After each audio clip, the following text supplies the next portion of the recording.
बिस्मिल्लाहिर्रहमानिर्रहीम, अस्सलाम वालेकुम, सुबह बखैर। Welcome to Suno Pakistan. मैं हूँ उज़ैर मलिक और प्रोग्राम में मेरा साथ देती हैं हमेशा से नजफ राजा। उम्मीद करते हैं आप खैर खैरियत से होंगे नाजरीन, और एक नए और भरपूर दिन का आगाज़ कर चुके होंगे। नाजरीन, भारतीय मीडिया ने भारत और पाकिस्तान के दरमियान बढ़ती हुई अस्करी कशीदगी के तनाजुर में दोनों ममालिक में गूगल पर सबसे ज्यादा तलाश किए जाने वाले अल्फाज की फहरिस्त जारी की है। सीज का मतलब सबसे ज्यादा, यानी 1 करोड़ से जायद बार तलाश किया गया है, जबकि पाकिस्तान में राफेल जेट और औरंगजेब अहमद तकरीबन 2 लाख बार सर्च किए गए। मतलब भारतीय भी दावा करते हैं कि आईटी में ये सबसे आगे हैं और पढ़ाई लिखाई में भी, एजुकेशन में सबसे आगे हैं। Air vice marshal Aurangzeb Ahmed नौजवानों में बेहद मकबूल हो चुके हैं। उनके पुरसकून लहजे, मज़ाहिया अंदाज और बावकार शख्सियत ने उन्हें अवामी सतह पर पसीराई दिलाई है। और अगर हम भारत में देखें तो भारत में भी उनकी अच्छी खासी पसीराई है। अभी आपने देखा होगा हाल ही में एक मूवी बनाई गई है औरंगजेब, जिसमें हमेशा की तरह हम देखते हैं कि भारत जो है ना हिस्ट्री जो होती है उसके साथ छेड़छाड़ करता है, उसको खराब करता है। तो उसके अंदर भी जो औरंगजेब का किरदार दिखाया ना, उसे बड़ा बुरा दिखाया गया है। हालांकि यूरोप अगर हम देखें, वेस्ट अगर हम देखें तो ग्रेट एम्परर के तौर पर याद करता है मुगल बादशाहों को, लेकिन उसमें जो है उन्होंने तारीख को मसख किया है, मैं ये कहूँगा। और साथ ही साथ आप उसे ऑब्सेशन कह लें, रोमांस कह लें, रोमांस कह लें आप। इंडियंस औरंगजेब के अभी तक ऑब्सेशन से बाहर नहीं निकले थे, और ये दूसरा औरंगजेब जो है उन्हें मिल गया, तो उनके लिए बड़ी परेशानी है। बतौर तर्जुमान पाकिस्तान एयरफोर्स वो जनाब भारत के साथ हालिया कशीदगी के दौरान पाकिस्तान की अस्करी कार्रवाइयों की तफसीलात मीडिया को फराहम भी करते रहे। और इस दौरान नजफ आपने नोट किया होगा कि खवातीन के पहले बहुत सारे जो है कमेंट्स आ रहे थे, फिर उसके बाद कुछ रिंग के भी चर्चे हुए कि ये प्रेस कॉन्फ्रेंस में रिंग कहां से आ गए। उन्होंने, उनकी बीवी ने भी कहा कि आप ऐसे नहीं जा सकते, औरंगजेब सिर्फ मेरा है, तो आप रिंग पहन के जाएंगे ताकि दूसरी लड़कियों को पता हो। जितना इजहार पसंदीदगी हो रहा था ना तो मेरा ख्याल है रिंग पहनना उनका जरूरी था। खवातीन बहुत ज्यादा कमेंट्स कर रही थी। तो जनाब प्रेस कॉन्फ्रेंस के दौरान उन्होंने बाज़-औक़ात भारतीय हम मंसों पर बड़े शाइस्ता अंदाज में तंज भी किया, जिसे सोशल मीडिया पर खासी पसीराई मिली। भारत के खिलाफ 6-0 की बर्तरी के जुमले की अगर हम बात करें तो सोशल मीडिया पर ना सिर्फ मीम्स की भरमार हो गई, बल्कि उन्हें समाजी राब्तों की साइट एक्सपर्ट टॉप 10 ट्रेंड्स में भी शामिल कर दिया, और सोशल मीडिया सारिफीन उनकी बहादुरी की तारीफ कर रहे। लेकिन इसके साथ साथ उज़ैर, मैं ये भी कहना चाहूंगी, मैं हैरान हूँ कि भारतीय लोगों को सीज फायर का मतलब ही नहीं पता था। अच्छा। और ये इस चीज का दावा करते हैं कि ये आईटी में सबसे आगे हैं, एजुकेशन सेक्टर में सबसे आगे हैं, और आपके लोगों को पता ही नहीं है सीज फायर का मतलब क्या है। चलें नाज़रीन, प्रोग्राम का बाकायदा तौर पर आगाज करते हैं। बुझाने का काम करें। मौसम बताएं कि कोई बारिश बरसाएगा। लेकिन मौसम भी गर्म चल रहा है। मौसम भी गर्म है। हाँ, मौसम भी गर्म चल रहा है। तफसीलात से आगाज करते हैं, आइए मौसम के बारे में बताते हैं।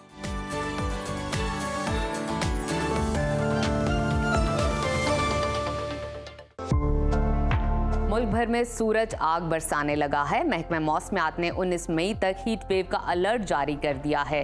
कराची समेत सिंध के बेशतर मकामात और लाहौर समेत पंजाब के चंद अजला में गर्मी मामूल से ज़्यादा महसूस की जाएगी, जबकि शुमाली बलूचिस्तान और खैबर पख्तूनख्वा के मैदानी इलाकों में दर्जा हरारत 4 से 6 डिग्री ज़्यादा रहने का इम्कान है। मुख्तलिफ शहरों में मौसम की क्या सूरत हाल है, आइए जानते हैं। सबसे पहले जिक्र करते हैं गिलगित बल्तिस्तान का,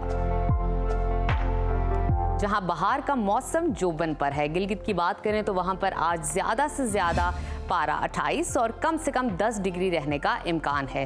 स्कर्दू में आज टेम्परेचर ज़्यादा से ज़्यादा 23 और कम से कम 60 डिग्री रहने की तवक्को है। महकमा मौसमियात के मुताबिक अगले 24 घंटे के दौरान गिलगित बल्तिस्तान के बेशतर मकामात पर मतला साफ और मौसम खुश्क रहने का इम्कान है। जन्नत नज़ीर वादी आज़ाद कश्मीर का रुख करते हैं, जहां गर्मी जोर पकड़ने लगी है। मुजफ्फराबाद में आज ज़्यादा से ज़्यादा पारा 37 और कम से कम 19 डिग्री रहने का इम्कान है। श्रीनगर की तरफ चलते हैं, वहां पर आज ज़्यादा से ज़्यादा दर्जा हरारत 27 और कम से कम 10 डिग्री रहने की तवक्को है। महकमा मौसमियात ने आइंदा 24 घंटों के दौरान कश्मीर के बेशतर मकामात पर गर्म और खुश्क मौसम की पेशगोई की है। और अब आपके साथ शेयर करते हैं खैबर पख्तूनख्वा का मौसम, जहां बेशतर अजला शदीद गर्मी की लपेट में हैं। पेशावर में ज़्यादा से ज़्यादा दर्जा हरारत 41 और कम से कम 25 डिग्री रहने का इम्कान है। सवात की तरफ चलते हैं, जिसको पाकिस्तान का स्विट्ज़रलैंड कहा जाता है। वहाँ पर पारा ज़्यादा से ज़्यादा 31 और कम से कम 11 डिग्री रहने की तवक्को है। महकमा मौसमियात के मुताबिक आइंदा 24 घंटों के दौरान जनूबी और वस्ती इलाकों में शदीद गर्म रहने का इम्कान है। और अब सुबह पंजाब के मौसम की तरफ चलते हैं, जहां झुलसा देने वाली गर्मी का राज है। रहीम यार खान बहावल नगर में दर्जा हरारत 45 डिग्री तक पहुंच गया है। लाहौर में ज़्यादा से ज़्यादा दर्जा हरारत 40 और कम से कम 27 डिग्री रहने का इम्कान है। इस्लामाबाद की तरफ चलते हैं, वहां पर आज ज़्यादा से ज़्यादा टेम्परेचर 38 और कम से कम 25 डिग्री रहने की तवक्को है। मुल्तान में ज़्यादा से ज़्यादा पारा 42 और कम से कम 28 डिग्री रहने का इम्कान है। महकमा मौसमियात ने लाहौर, रहीम यार खान, मुल्तान, बहावलपुर, लोधरा में कई अजला में हीट वेव का अलर्ट जारी किया है। रकबे के लिहाज से सबसे बड़े सूबे बलूचिस्तान की तरफ चलते हैं, जहां सूरज की तपिश में मुसलसल इजाफा हो रहा है। कोयटा का दर्जा हरारत आज ज़्यादा से ज़्यादा 35 और कम से कम 15 डिग्री रहने का इम्कान है। महकमा मौसमियात के मुताबिक आइंदा 24 घंटों के दौरान सूबे के बेशतर मकामात पर मौसम गर्म और खुश्क रहेगा। और आखिर में हमेशा की तरह जिक्र करते हैं सुबह सिंध के मौसम का, जहां सूरज आग बरसाने लगा है। दादू में पारा 48 और जैकबाबाद में 47 डिग्री को छू गया है। अंदरून सिंध के बेशतर मकामात पर दर्जा हरारत 45 डिग्री तक पहुंच गया है। कराची की बात करें तो कराची में आज ज़्यादा से ज़्यादा दर्जा हरारत 38 और कम से कम 28 डिग्री रहने का इम्कान है। हैदराबाद में आज ज़्यादा से ज़्यादा पारा 42 और कम से कम 28 डिग्री रहने की तवक्को है।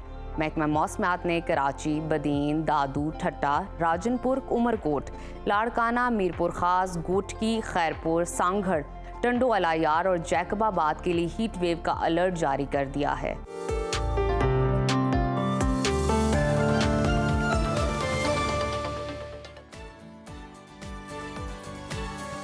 मौसम की सूरत हाल आप जान चुके। प्रोग्राम के सिलसिले को आगे लिए चलते हैं। बात करेंगे पाक भारत कशीदगी की। तो पाकिस्तान ने एक बार फिर से भारत को आईना दिखा दिया। गुज़श्ता रोज वज़ीर आज़म शहबाज शरीफ ने ऑपरेशन बुनियानुम मरसूस की फ्रंट लाइन का दौरा किया।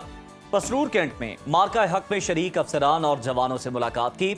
इस मौके पर वफाकी वज़रा और army chief general Syed Asim Munir, air chief marshal Zaheer Ahmed Babar Sidhu भी मौजूद थे। सियालकोट की सरजमीन पर वज़ीर आज़म शहबाज शरीफ ने जज्बाती खिताब करते हुए भारत को ललकारा।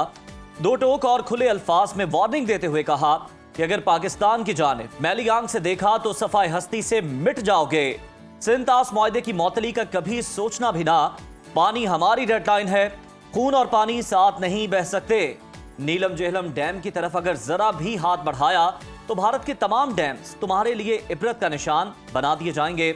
उन्होंने मोदी सरकार को खबरा कि कलअदम टीटीपी और बीएलए दहशतगर्द गिरोहों के ताने बाने भारत से जा मिलते हैं और अब यह धोखा मजीद नहीं चलेगा। वज़ीर आज़म की जानिब से मजीद क्या कहा गया इस मौके पर, आइए आपको भी सुनवाते हैं। हमसे तादाद में कई गुना बड़ा है। अरबों डॉलर का उसने जंगी साजो सामान खरीदा है और उसको घुमंड था, गरूर था। उस घुमंड और गरूर को अल्लाह ताला के फजल करम से आपने खाक में मिला दिया। ये सुन मेरी बात कान खोल के कि अगर आपने हमारा पानी बंद करने का सोचा भी तो फिर वो रेड लाइन है, फिर वाकई खून और पानी फिर इकट्ठा नहीं बहेगा। ख्वाजा पाकिस्तान की भारत के खिलाफ शानदार फतह के बाद आलमी मंजरनामे में खुशगवार और इनकलाबी तब्दीलियां देखने में आ रही हैं। सिफारती महाज हो या माशी मैदान, पाकिस्तान के हक में हवाएं चलने लगी हैं। भारत की पाकिस्तान के खिलाफ आलमी सतह पर तमाम साजिशें और चालें उल्टी पड़ गई हैं। बेल आउट पैकेज रुकवाने की तमाम साजिशें नाकाम हो चुकी हैं और पाकिस्तान को IMF से 1 अरब 2 करोड़ 30 लाख डॉलर्स की दूसरी किस्त मौसूल हो चुकी है। आलमी मालियाती जरीदे बैरन ने पाकिस्तान की हालिया मौशी कारकर्दगी को एक मौशी करिश्मा करार दिया है और कहा है कि सालाना 40% से बढ़ती महंगाई अब तकरीबन खत्म हो चुकी है, जबकि पाकिस्तान स्टॉक एक्सचेंज इंडेक्स 3 गुना ज्यादा हो चुका है, जो कि आलमी सरमायाकारों के बढ़ते हुए एतमाद का वाज़ेह सबूत है। दूसरी जानिब आलमी सियासत में भी गैर मामूली तब्दीलियां रूनुमा हो रही हैं। अमरीकी सदर डोनाल्ड ट्रंप खलीजी ममालिक के दौरे पर हैं। ये उनका 4 रोज़ा दौरा है और वो अब सऊदी अरब से कतर पहुंच गए हैं। डोनाल्ड ट्रंप जो कभी जारहाना बयानात और पॉलिसियों के लिए जाने जाते थे, आज वो अमन, मुफाहमत और ताउन के दाई दिखाई देते हैं। खलीजी ममालिक के दौरे के दौरान उनका लहजा गैर मामूली तौर पर नर्म और मुसालिहाना दिखाई दे रहा है। अमरीकी सदर ने न सिर्फ ईरान से अमन मुआहदे की ख्वाहिश जाहिर की, बल्कि शाम पर आयत पाबंदी हटाने और चीन के साथ तिजारती टैरिफ भी तय करने का ऐलान कर दिया है। ताहम सबसे हैरानकुन पहलू ये है कि अमरीकी सदर खुलकर सऊदी अरब, शाम और दीगर अरब ममालिक पर जोर दे रहे हैं कि वो अमरीकी इसराइल को तस्लीम करें और मुआहदा इब्राहिमी का हिस्सा बने। जनूबी एशिया में भी ट्रंप की दिलचस्पी है कि बढ़ती जा रही है और वो पाकिस्तान और भारत के दरमियान मुज़ाकरात की बहाली, मसला कश्मीर के हल और खित्ते में पायदार अमन की ख्वाहिश का इजहार कर रहे हैं।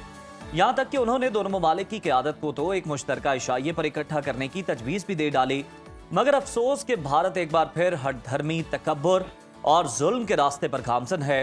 नरेंद्र मोदी की हुकूमत जो कश्मीर में इंसानी हुकूक की बदतरीन खिलाफ वर्जियाँ कर रही है, अब भी इस पर ढिठाई पर अड़ी हुई है कि जम्मू कश्मीर एक तरफा मामला है और इसे दो तरफा तौर पर हल नहीं किया जा सकता। ये एक तरफा मामला ही रहेगा, यानी कि भारत का ये कहना है कि जो कश्मीर है वो तो हमारा ही हिस्सा है और हम ही इस पर जो करना चाहेंगे वो करेंगे। और एक बार फिर से यहाँ पर भी हठधर्मी दिखाई दे रही है भारत की। चलें नाजरीन, इसी मामले को डिस्कस कर लेते हैं। इस वक्त हमारे साथ मौजूद हैं साबिक सफारतकार नायला चौहान साहिबा। बहुत शुक्रिया नायला साहिबा आपके वक्त का। आपसे जानना चाहूँगी, अमरीकी सदर की जानिब से मसला कश्मीर पर सालसी की पेशकश के बावजूद भारत जो है हठधर्मी दिखा रहा है और इसे दो तरफा मुआहदा करार दे रहा है। क्या अमरीका मसला कश्मीर के हल के लिए दबाव बढ़ाकर भारत को मुज़ाकरात की मेज़ पर ला पाएगा? आपकी बात बिल्कुल सही है कि भारत जो है हठधर्मी दिखा रहा है। भारत की सियासत की शुरू से ही रही है।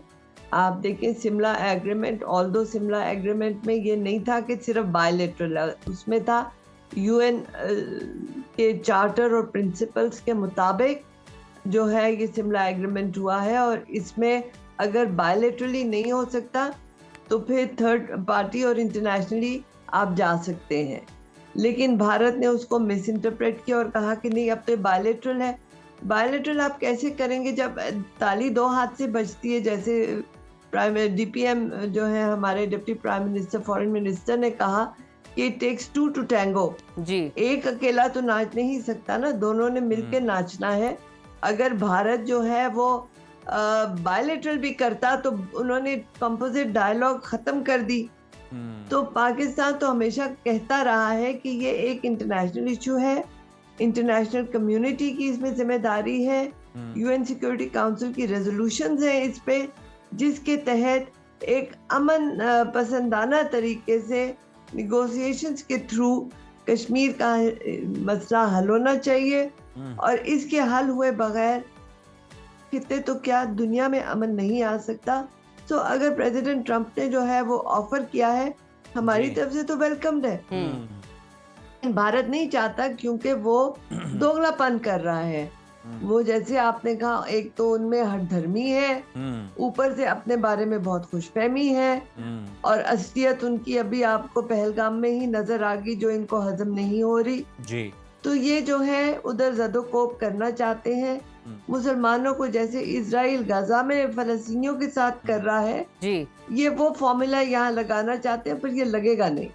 बिल्कुल ठीक कह रही हैं अल्हम्दुलिल्लाह, यहाँ पर ये फॉर्मूला नहीं चल सकता जो कि इसराइल ने गाजा में किया। ये बताइएगा कि अमरीकी सदर ने पाकिस्तान और भारत की क़यादत को एक साथ डिनर पर बुलाने की ख्वाहिश का इजहार किया है। क्या आपको लगता है कि भारत डोनाल्ड ट्रंप की इस ख्वाहिश का एहतराम करेगा? क्या डोनाल्ड ट्रंप पाक भारत तनाज़ात के हल के लिए मौसर किरदार अदा कर सकते हैं, और अगर कर सकते हैं तो किस हद तक? देखिए, आप उतनी देर तक ही मौसर हो सकते हैं जितनी देर तक दोनों पार्टी जो हैं वो रजामंद हो। भारत हमेशा से रजामंद नहीं रहा पीसफुल सोल्यूशन ऑफ कश्मीर पे। आप देखें कि UN सिक्योरिटी काउंसिल में भी इनको बड़ी ऑफर्स आई। अभी पहलगाम इन्होंने खुद किया है और फिर जब ये बात फैल गई तो अब वो इनके जो है गले में आ गई, बिकॉज उन्होंने जो है कश्मीर को खुद इंटरनेशनलाइज कर दिया।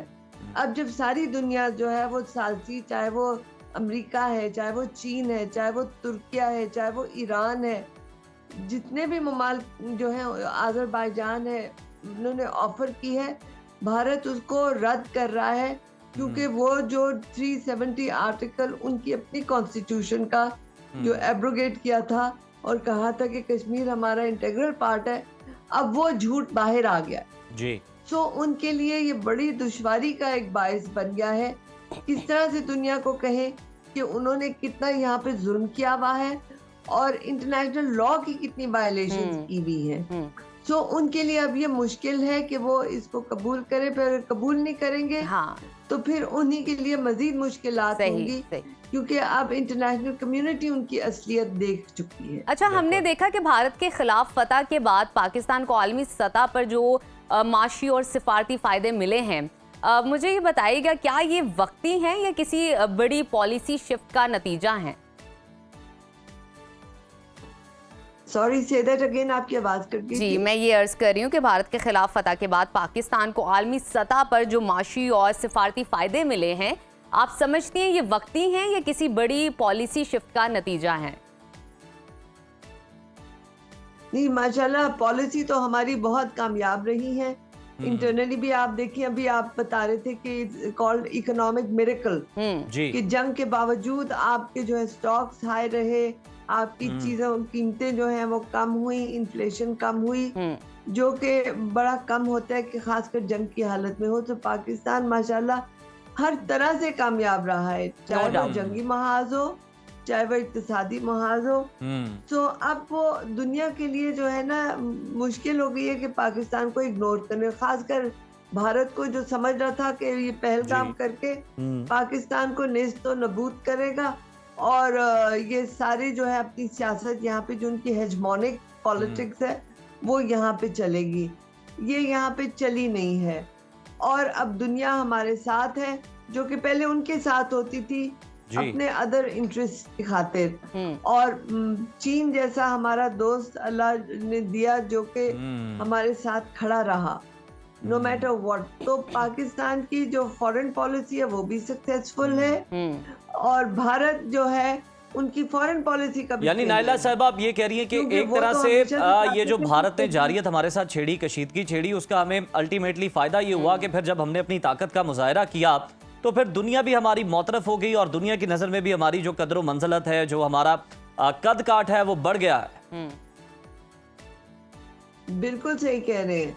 और यही अब भारत को मजीद, अब मोदी की आपने स्पीच सुनी थी, 10 मिनट की लंबी स्पीच जो उन्होंने की, क्या क्या बातें कह रहे थे वो, क्या उनका हकीकत से कोई ताल्लुक है? मतलब ये किस तरह से वो दंदनाते फिरेंगे कि जहां उनको लगे कि जी टेररिज्म है वहां पे जाके जो है ये हल्ला बोल देंगे। अरे भाई, एक सॉवरेन स्टेट की टेरिटरी आप इन्वेड करने की नाइला साहब, कल वज़ीर आज़म ने जब खिताब किया तो बड़ा अच्छा उन्होंने बताया कि मुक्ति बानी किसने बनाई, फिर किसने समझौता एक्सप्रेस पर हमला करवाया, फिर पाकिस्तान में जिस तरह से जाफर एक्सप्रेस पर हमला हुआ। नाइला साहब, अगर हम थोड़ा सा और दूसरी जानिब देखना चाहें तो अमेरिकी सदर ट्रंप की तरफ से हम देख रहे हैं कि सऊदी अरब और शाम समेत दीगर अरब ममालिक पर इसराइल को तस्लीम करने पर बड़ा जोर दिया जा रहा है, बड़ी शद्दोमत के साथ। क्या आपको लगता है अरब ममालिक इसराइल को तस्लीम करेंगे और क्या अरब ममालिक पर दबाव बढ़ाकर मिडल ईस्ट की जो जोग्राफियाई सियासत है उसको बदलने की भी कोई कोशिश है या कोई इस तरह का माइंडसेट है? आपकी आवाज कट गई, सॉरी, फिर से कहिएगा। नाइला साहब, मैं आपसे ये जानना चाह रहा हूँ बड़ा मुख्तसर कि हमें ये बताइए कि अमेरिकी सदर ट्रंप जो हैं वो हम देख रहे हैं कि सऊदी अरब और शाम समेत जितने दीगर अरब ममालिक हैं उन पर जोर दे रहे हैं कि वो इसराइल को तस्लीम कर लें। आपको लगता है कि अरब ममालिक इसराइल को तस्लीम कर लेंगे और क्या अरब ममालिक पर दबाव बढ़ाकर जो मिडल ईस्ट की जोग्राफियाई सियासत है उसको बदलने का भी कोई प्लान है? बदलने का है तो सही, लेकिन आप देखें कि डोनाल्ड ट्रंप ने अभी इजराइल को वो अहमियत नहीं दी इस दौरे में जिसका वो मुतवक्के था, जो कि इजराइल में भी बड़ी मायूसी इसकी वजह से है। अब तक ये दंदना रहे थे अमेरिकी सपोर्ट पे, अमेरिकी वेपन्स पे।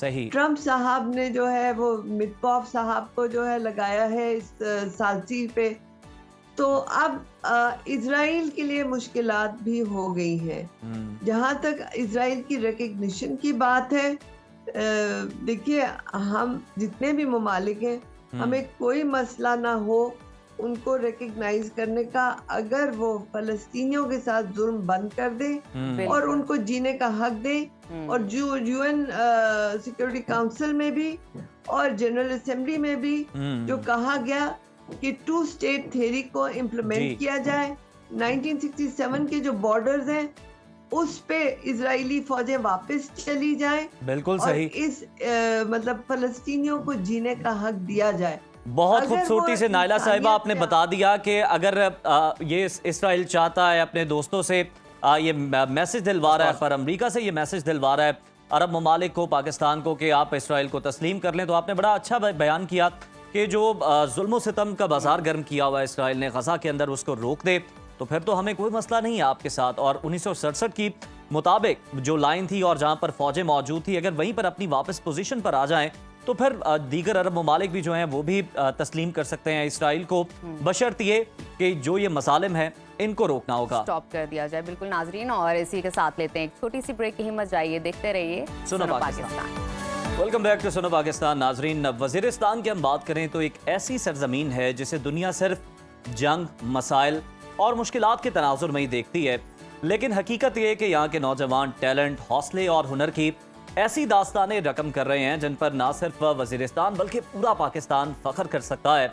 इसी सरजमीन के गैर मामूली सपूत मजहर महसूद ने वर्ल्ड ताइक्वांडो चैंपियनशिप 2025 में गोल्ड मेडल जीत कर दुनिया को दिखा दिया कि अगर जज्बा सच्चा हो तो कोई भी मंजिल दूर नहीं। जापान के शहर ओसाका में मुनक्किद होने वाली इस बैनुल-अक़वामी मुकाबले में दुनिया भर से सैकड़ों खिलाड़ियों ने शिरकत की। मजहर महसूद ने फाइनल में भारतीय खिलाड़ी समेत कोरिया और ईरान के खिलाड़ियों को शिकस्त देकर पाकिस्तान का परचम बुलंद किया। ये मजहर महसूद की बैनुल-अक़वामी सतह पर पहली बड़ी कामयाबी नहीं थी, बल्कि उन्होंने इससे पहले बहुत सारी कौमी सतह पर मुतादिद मुकाबले में जीत कर अपनी सलाहियत का लोहा मनवाया, लेकिन वर्ल्ड वाटर चैंपियनशिप 2025 की ये जीत इन्हें दुनिया भर में एक उभरते हुए ताइक्वांडो चैंपियन के तौर पे सामने लेकर आई।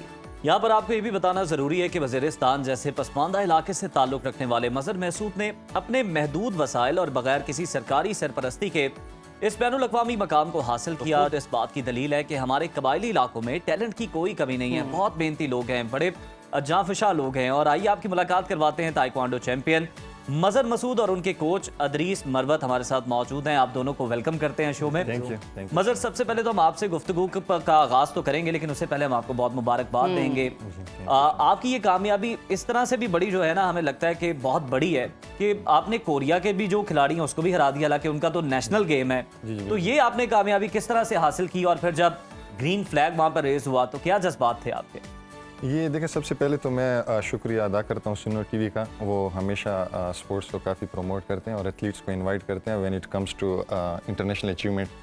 तो इसमें ये था कि जिस तरह मेरी फाइट्स थी बाकी कंट्रीज़ के साथ तो होती रहती, लेकिन जब भारत के साथ मुकाबला होता है तो वो जज्बात जो होते हैं वो डिफरेंट ही होते हैं। जिस तरह आपको पता होगा हमारा इवेंट जो था वो उसी टाइम पे हुआ जिस टाइम पाक भारत कशीद तो बड़ा आया होगा जी, गुस्सा आया तो वो बहुत ही ज्यादा था। टांगे बारी होंगी उड़ के टांगे जी। वो सामान जो था हमारे पास वो भी नहीं हमारा था। पानी बंद करोगे एक पांच उसना जी, हम पे हमला करोगे एक टांग उसना। वो फिर अल्हम्दुलिल्लाह 30 सेकंड्स में ना नॉकआउट कर दिया उनको। वो 30 सेकंड में? जी जी। ओहो हो। तो वो अल्हम्दुलिल्लाह फिर फतह नसीबी और सारी जरा कौम पे बहुत थोड़ा सा डिले करते, ठुकाई थोड़ी और ज्यादा होती तो मजा। बस ये टाइम थोड़ा था ना। तो इस अच्छा, वजह मजहर, से मैं आपसे ये जानना चाहूंगी, साउथ वजीरिस्तान से आपका ताल्लुक है, तो ट्रेनिंग सेशन, सहूलियात जी। को किस तरह डिफाइन करेंगे? उसमें कोई चैलेंजेस आए या आसानी हुई? किस तरह आपने ये सब कुछ अचीव किया? जी, हम ये था कि बचपन से ना वजीरिस्तान में मिलिट्री ऑपरेशन से पहले और ताइक्वांडो में बचपन से ही कर रहा हूँ। अच्छा। हम ब्रूस ली की मूवीज देखते थे, मैं और मेरा भाई फ़हीम। तो शौक पैदा हुआ। जी, तो उसमें ना फिर वो जैसी मूवी एंड होती थी तो हम एक दूसरे को मारने लग जाते थे। तो वो भाई ने कहा आपस में ना मार, चले ना हम आपको किसी क्लब में दाखिल कर देते। अच्छा, ये आपने बड़ी अच्छी बात की कि ऑपरेशन चलते। हमने भी ज्यादातर खबरों में यही सुना है कि जनाब वो शुमाली वजीरिस्तान में ऑपरेशन या कोई इस तरह की कार्रवाइयाँ, टेररिस्ट की भी कार्रवाइयाँ, तो ये हमें बड़ा अच्छा आज लग रहा है कि वहाँ से इतना बड़ा टैलेंट हमारे सामने है। आपकी जानिब में आना चाहूँगा मरवत साहब, जरा आप बताएं कि आपने सोने को कुंदन कैसे बनाया, किस तरह आपने इन्हें पॉलिश किया, कब इन्होंने आपको ज्वाइन किया और आपने किस तरह इनकी सलाहियतों को निखारा, इस काबिल बनाया कि ये बड़े बड़े खिलाड़ियों को ज़ेर कर दें जनाब? ये बिल्कुल पहले ऐसा था कि हम दोनों साथ में ट्रेनिंग करते थे। तो 2022 और 2023 में लास्ट मैंने नेशनल चैंपियनशिप खेली है, जिसमें मैंने गोल्ड जीता है और मल्टीपल मैंने भी इंटरनेशनल इवेंट में जो है ना एशियन का ब्रॉन्ज मेडलिस्ट हूँ। तो फिर मैंने जो है ना कोचिंग फील्ड को चूज़ किया और मज़ीद जो है ना इंटरनेशनल ट्रेनिंग मैंने अब तो आप किंग मेकर है ना जी। बिल्कुल तो मैं अपनी ट्रेनिंग जो है ना मैंने वर्ल्ड चैंपियन से लिए ईरान से, सही। तो अभी वो चीज़ें जो है ना मैं यहाँ पे यूथ में डिलीवर कर रहा हूँ। तो आपने मजहर को कहा नहीं कि यार ईरान का भी खिलाड़ी आ रहा है, हरीफ आ रहा है, तो जरा हाथोला रखिएगा। मैंने ट्रेनिंग उनसे ली हुई ये है। भी इंडिया को हरा चुके हैं ईरान में बैक इन 2023 आई सपोज। 2022 नहीं इंडिया को तो बिल्कुल ठीक है, मैं ईरान की बात कर रहा हूँ ना, किसी क्योंकि और मैंने कंट्री ईरान को से हराया या training ना ली। हराया, लेकिन इंडिया के साथ जो है ना हमारी रिवायती वो दुश्मनी चलती आ रही है। जी अच्छा, जब आप खेल रहे होते हैं किसी इंडियन कॉम्पोनेंट के साथ, तो क्या जज्बात होते हैं, क्या ख्यालात होते हैं, कितना जज्बा जोश होता है आपकी कारकर्दगी में? हमारे ये होता है अगर पहली फाइट हमारी इंडिया के साथ आ जाए तो हमारे कोच होते हैं या मैं अपने एथलीट को बताता हूँ, हम उन्हें कहते हैं कि ये हमारी बस एक ही फाइट है। अच्छा, इसके बाद आप फाइट हार जाए लेकिन ये हमारे लिए गोल्ड की लेकिन फाइट ये है। इम्पोर्टेंट ये है, गोल्ड फाइनल की हार फाइट जाओ, लेकिन है। ये लास्ट भी ये जीत गोल्ड फाइट है। सही। अच्छा गजल ये बताएं कि वजीरिस्तान के नौजवानों में टैलेंट तो बड़ा है, लेकिन हम देखते हैं कि वसाइल बड़े महदूद हैं, Exactly. अपॉर्चुनिटीज उस तरह से नहीं हैं। आपके ख्याल में इस खला को कैसे पुर किया जा सकता है? क्योंकि हम ये चाहते हैं, हमारे प्लेटफॉर्म से हमारी टीम की ये ख्वाहिश है, ये काविश भी हमारी है कि वहाँ से आपकी तरह के मजीद और जो टैलेंटेड नौजवान है वो सामने निकल सके, ताकि वजीरिस्तान का जो पॉजिटिव चेहरा है हम वो भी दुनिया को दिखाएं। जी अल्हम्दुलिल्लाह इसमें यह है कि हमारे इरफान भाई है, जिस तरह आपको पता होगा वर्ल्ड गिनीज रिकॉर्ड भी बना रहे हैं, वो भी लड़कों को ट्रेन कर रहे हैं। अब इसमें दो चीज़ें आती है, एक तो आपकी इंडिविजुअल एफर्ट है, एक ये है कि आप कलेक्टिव मतलब गवर्नमेंट जो है वो आपको कहाँ किस हद तक सपोर्ट कर रही है। बट अनफॉर्चुनेटली जो हमारे करंट सीएम है उस चीज़ में वो बिल्कुल भी सपोर्ट नहीं करे। मल्टीपल टाइम्स उन्होंने बुलाया भी, वो कहते हैं कि आपको ना आपकी जो अचीवमेंट है, लाइक मैंने थाईलैंड मलेशिया इन कंट्रीज में विन किया था, बट वो उस तरह ना हमें चीज़ें डिलीवर नहीं होती। तो हम अपनी मदद आपके तहत या जो हमारी तो आपने कंपनी बता देना था कि मैं पार्ट टाइम जेवलिन थ्रो भी करता हूँ। शायद बस आपकी कोई ये सुनी जाती। वो सुनते नहीं है ना, वो कहते हैं मेरे लिए थोड़ी गए। वो असल में सारा बजट एक जगह लग गया, आपके लिए बचा नहीं है यार, वेरी सॉरी। अच्छा इद्रीस, मुझे एज अ कोच बताइएगा, एज अ एक्सपर्ट बताइएगा कि मार्शल आर्ट्स में कितने एग्जाम हैं और ये कौन से नंबर पर आती है?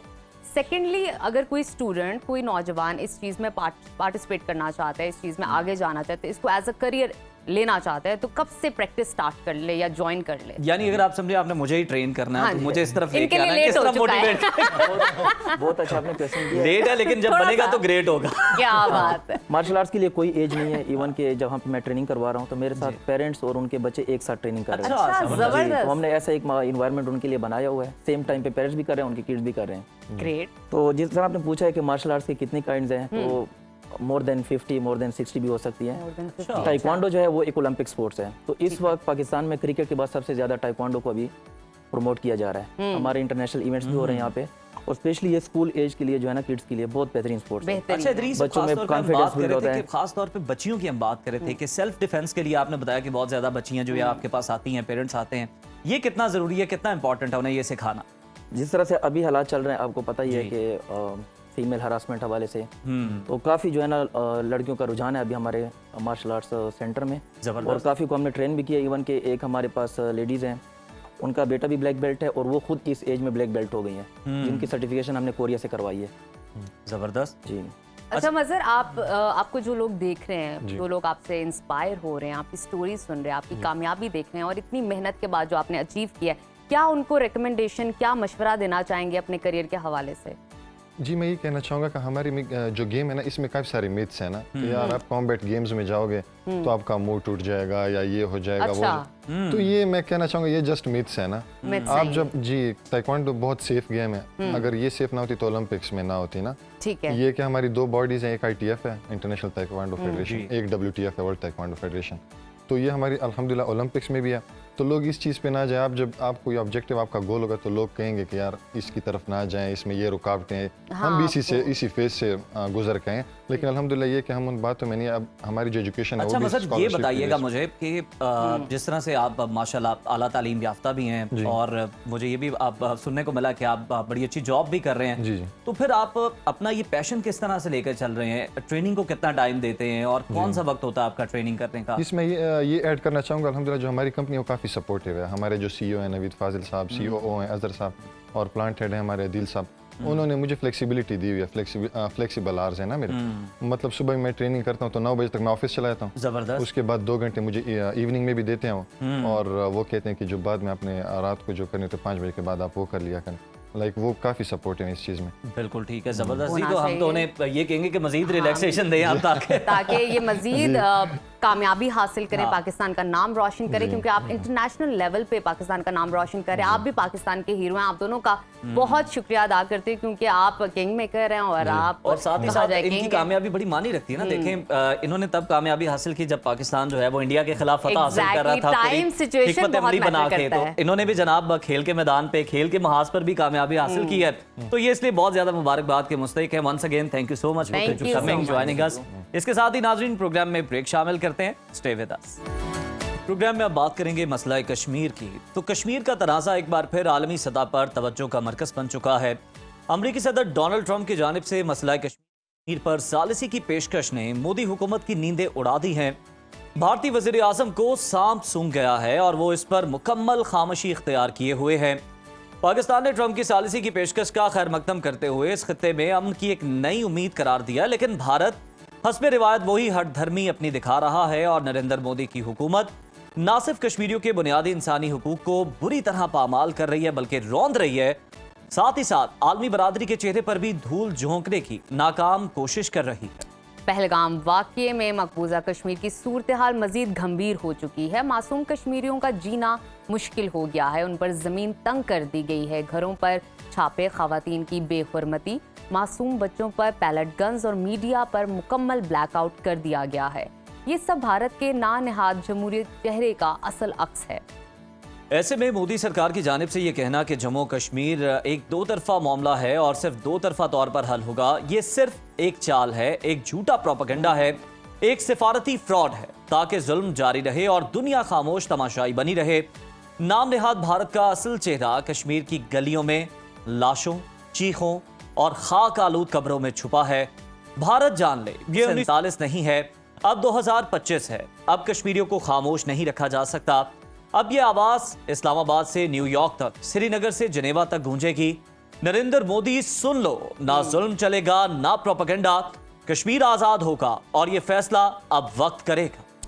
और नाजरीन, इसी तमाम सूरत हाल पे बात करने के लिए इस वक्त हमारे साथ मौजूद हैं साबिक वफाकी वजीर और हुर्रियत रहनुमा मिशाल मलिक साहिबा। बहुत शुक्रिया मिशाल आपके वक्त का। आपसे जानना चाहूँगी, मोदी सरकार ने पाकिस्तान की अस्करी ताकत, एटमी सलाहियत और कौम के जज्बे को जानते बूझते जंग छेड़ने का नापाक जिसारत किया है। क्या वाकई नई दिल्ली को अंदाज़ा नहीं था कि पाकिस्तान इसके जंगी जुनून का मुंह तोड़ जवाब देने की भरपूर सलाहियत रखता है?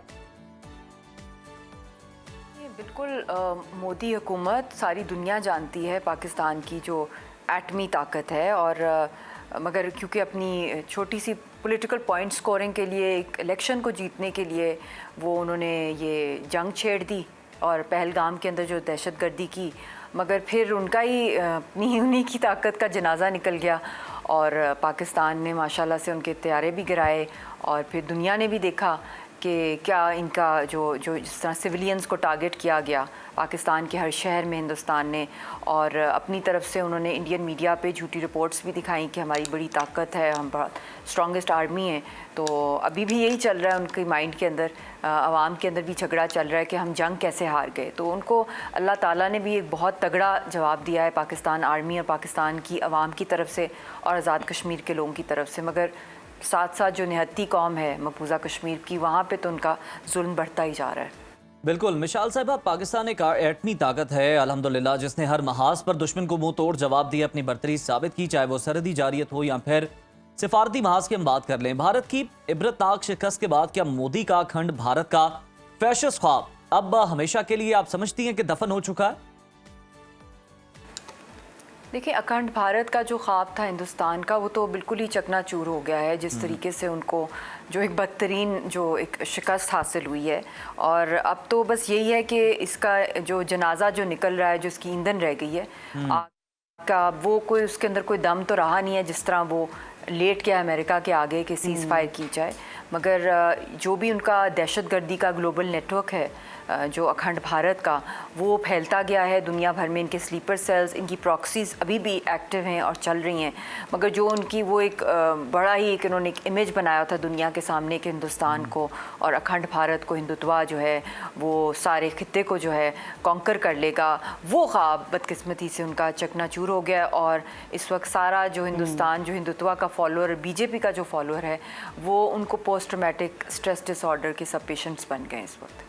मकबूजा कश्मीर इस वक्त आलमी सतह पर एक खतरनाक फ्लैश पॉइंट बन चुका है। अमरीकी सदर ने खुलकर मसला कश्मीर पर सालसी की पेशकश कर दी है। क्या मोदी सरकार की फसाई जहनियत, रियासती जबर और इंसानी हकूक़ की पामाली अब आलमी बरादरी के सामने बेनकाब नहीं हो चुकी और वो भारत के रियासती जबर को तस्लीम कर रहे हैं?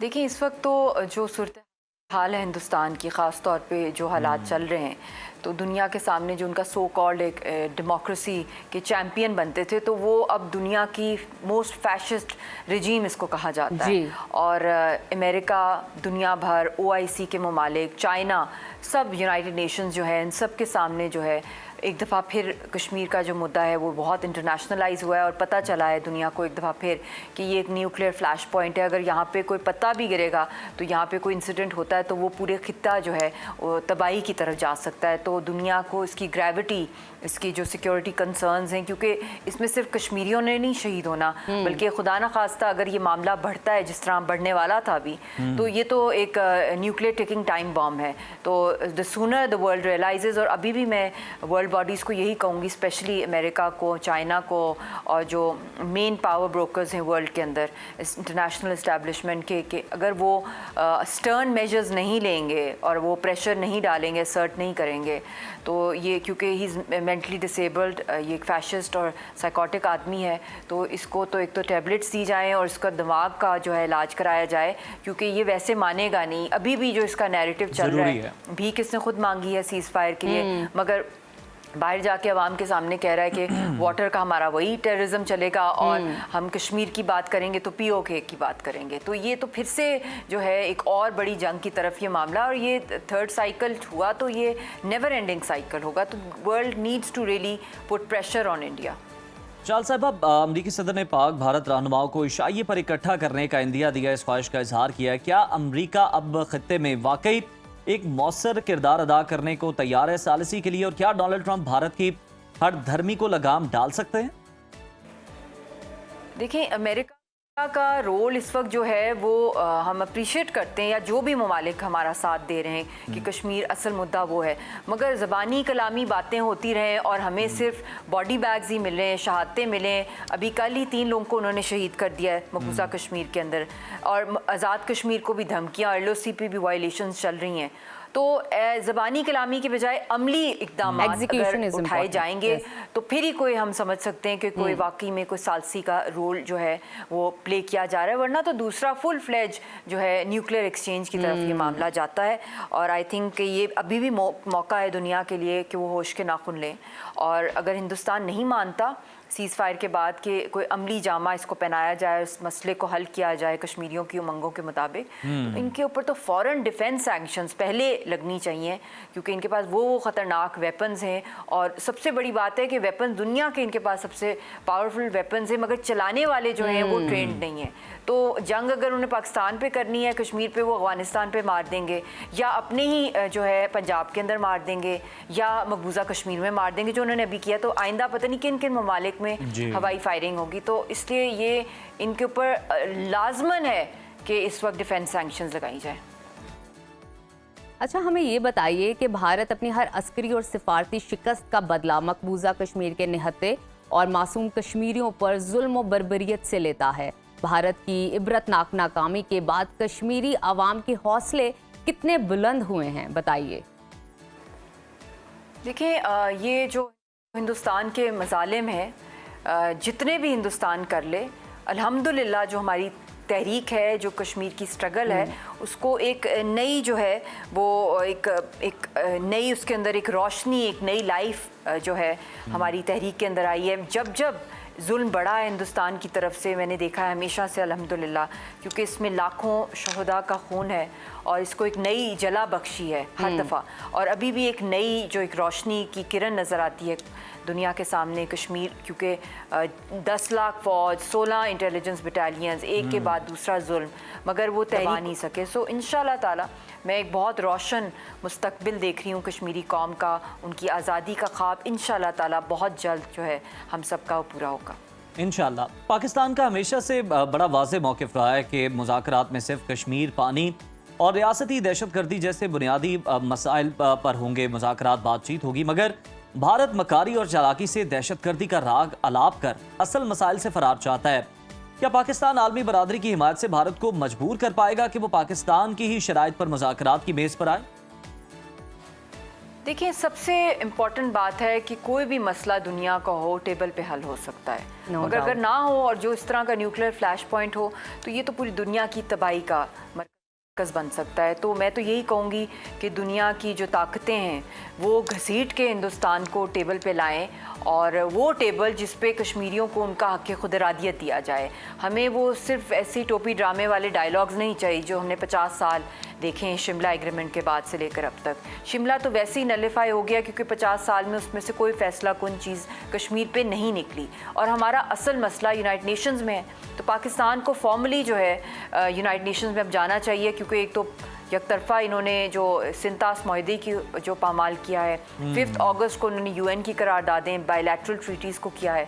तो इसलिए the only forum left is the United Nations और dialogue through the United Nations, जो कि हमारा, देखें, ये हर इंसान का एक राइट है, आज़ादी का राइट है, और कश्मीरी कोई ऐसी चीज़ नहीं मांग रहे जो नामुमकिन है, और उसके हमारे राइट्स हैं, हमारी करारदादें हैं जो लीगल हैं। तो हमें तो वही मसले का हल टेबल पे उसी तरीके से चाहिए, फ्री एंड फेयर प्लेबिसिट। बिल्कुल, बड़े से बड़े मसाइल भी जो हैं वो मुज़ाकरात की मेज़ पर ही हल होते हैं, और जो ममालिक जैसे कि अमरीका सालिसी की पेशकश कर रहा है तो उसको इस पर संजीदगी से अमल करने की ज़रूरत है, और फौरी तौर पर भारत का हाथ रोकने की ज़रूरत है। जो मकबूजा जम्मू कश्मीर में जुल्म सितम ढाए जा रहे हैं उनको रुकवाया जाना चाहिए, और उसके बाद जो है पाकिस्तान की शराइत को मद्देनजर रखते हुए मुज़ाकरात को आगे बढ़ाया जा सकता है। इसी के साथ ही प्रोग्राम में वक्त हो गया एक ब्रेक का। ब्रेक के बाद दोबारा आपकी खिदमत में हाजिर होते हैं। देखते रहिए सुनो Pakistan. Welcome back to Suno Pakistan. इस्लाम में मर्दों को 4 शादियों की इजाज़त दी गई है, मगर हमारे माशरे में इस हवाले से हमेशा से मुख्तलिफ आरा पाई जाती हैं। ख़ास तौर पर जब बात ख़वातीन की हो तो हमारे समाज में सौतन को बर्दाश्त करना एक नहायत मुश्किल और जज्बाती मरहला समझा जाता है। बेशतर ख़वातीन इस तस्वुर को कबूल नहीं कर पाती, और ऐसी सूरत हाल में अक्सर ताल्लुकात में प्रॉब्लम्स क्रिएट हो जाती हैं, दरारें पड़ जाती हैं। हाँ, और दरारों के अलावा भी कुछ और पड़ जाता है, क्या तमांचे भी हो सकते हैं, हाँ, हो सकता है, पंचेस भी हो सकते हैं, किक्स भी हो सकती हैं, जैसे महसूद भी अभी हमारे साथ मौजूद हैं। लेकिन नाज़रीन, हमारे माशरे में ऐसे नायाब और हैरान कुन वाक़यात भी रूनुमा होते हैं जो कि रिवायतों को चैलेंज कर देते हैं और लोगों को सोचने पर मजबूर कर देते हैं। तो जनाब, ऐसे ही कुछ वाक़यात पेश आए हैं लाहौर में। जैसे हम कहते हैं ना, लाहौर और उसके गिरदोनवा में वाक़यात पेश आए। ये सिर्फ एक वाक़या भी पेश आया जो सामने आया, जहाँ पर किश्वर कासिम नामी खातून है। मैं तो उन्हें सैल्यूट करना चाहूँगा, इतनी दीदा दले, इतनी हौसले वाली, इतनी पुरज़्म खातून है कि उन्होंने ना सिर्फ इस हकीकत को कबूल किया बल्कि अपने शौहर की दूसरी शादी करवाई, वो भी अपनी दोस्त से जो कि 18 साल है, किरण, और उनकी बड़ी बेस्ट फ्रेंड है। दिलचस्प बात इस पे ये कि ये सब कुछ किश्वर कासिम की मर्जी और ख्वाहिश पर हुआ, और अब ये तीनों अफराद अपने 5 बच्चों के साथ एक ही छत के नीचे खुशो खुरम जिंदगी गुजार रहे हैं। बहुत खूब। तो आइए इंट्रोडक्शन करवाते हैं। इस वक्त हमारे साथ स्टूडियो में मौजूद हैं किरण कासिम, मोहम्मद कासिम और किश्वर कासिम। वेलकम, आपको खुशामदीद कहते हैं। ये सबसे पहले किशोर, मैं आपकी जानिब आना चाहूंगी। हाँ, इतना बड़ा हौसला, 15 साल शादी को हो चुके हैं, माशाल्लाह 5 बच्चे हैं आपके। उसके बाद आपने अपनी सहेली से अपने शौहर की दूसरी शादी करवाई। ये आइडिया कहाँ से जनरेट हो, क्या ख्याल आया? खवातीन जानना चाहती हैं। ये आइडिया सारा इन्हें कासिम साहब का था। अच्छा, यानी आपको मजबूरन करना चाह रहे थे? नहीं, मजबूर नहीं था, मैंने खुद अपनी मर्जी से किया था। अच्छा। लेकिन इनका शौक था तो उस शौक को मैंने पूरा किया। दूसरी शादी का? हाँ, इन्होंने कहा था कि मुझे एक शौक है शादी का, और वो भी हम तीनों मिलके रहेंगे। तो मैंने कहा फिर ठीक है, अगर आपकी ख्वाहिश है, अगर आपका शौक है तो पूरा करें। बोला था कि हम एक मिसाल कायम करेंगे कि हमारे मोहल्ले में अक्सरियत है कि दूसरी शादी लोग करते हैं और बड़ी ना लड़ाइयाँ होती हैं। बिल्कुल। हमारे जो रिलेटेड भी हैं, काफ़ी लोग हैं जिन्होंने दूसरी शादी की है, तो बड़ी ना लड़ाइयाँ होती हैं। मैं अक्सर देखता था तो मैं कहता था कि मैं ऐसा काम करूं कि सबके लिए मिसाल बने कि दोनों जो शौकीनें हैं वो भी इकट्ठी रह सकती हैं। तो अल्हम्दुलिल्लाह मिसाल तो आपने बड़ी सेट की है, तो ये फैसला तो आपने अच्छा किया कि हम मिलकर रहेंगे। तो किश्वर, आपने एक ही बार मिलवा लाना था ऐसे किरण से। ये मिलकर रहने वाला कुछ ज्यादा नहीं लगा आपको इस मौके पे? नहीं, ये बस। चले कासिम साहब, आप बता दें। किश्वर जो है ना शर्मा रही हैं थोड़ा सा, मुझे लगता है। आप बता दें, आपने अपने दिल की गाड़ी को कौन से मुश्किल, कठिन, पुरखतर रास्तों से लेकर जो आपकी किरण की मंजिल है वहां तक पहुंचाया आपने, और कौन कौन सी मुश्किलात आपको आई फिर रास्ते में? मुश्किलात तो बहुत सारी आई, जैसा कि किरण के घर वाले नहीं मान रहे थे। अच्छा। वो कहते थे नहीं, हमारी जो बेटी है वो तो गैर शादीशुदा है, तो आप शादीशुदा हैं, आपके 5 बच्चे भी हैं। तो उन्हें मनाने में ज्यादा जो किरदार था वो किश्वर का था। अच्छा। उन्होंने ये शर्त रख दी थी कि किश्वर अगर आके बात करे, यानी कि किरण का रिश्ता लेने किश्वर आए तो हम फिर रिश्ता कर देंगे। ओहो। अच्छा किशोर, आपके घर वालों ने मुखालफत की इस हवाले से कि ये तुम क्या करने जा रही हो? उन्होंने कहा था, तो फिर उनको मैंने मनाया था। मैंने कहा नहीं, कासिम साहब ने साथ मनाया था, हम दोनों ने मिलके उनको प्यार से मनाया था।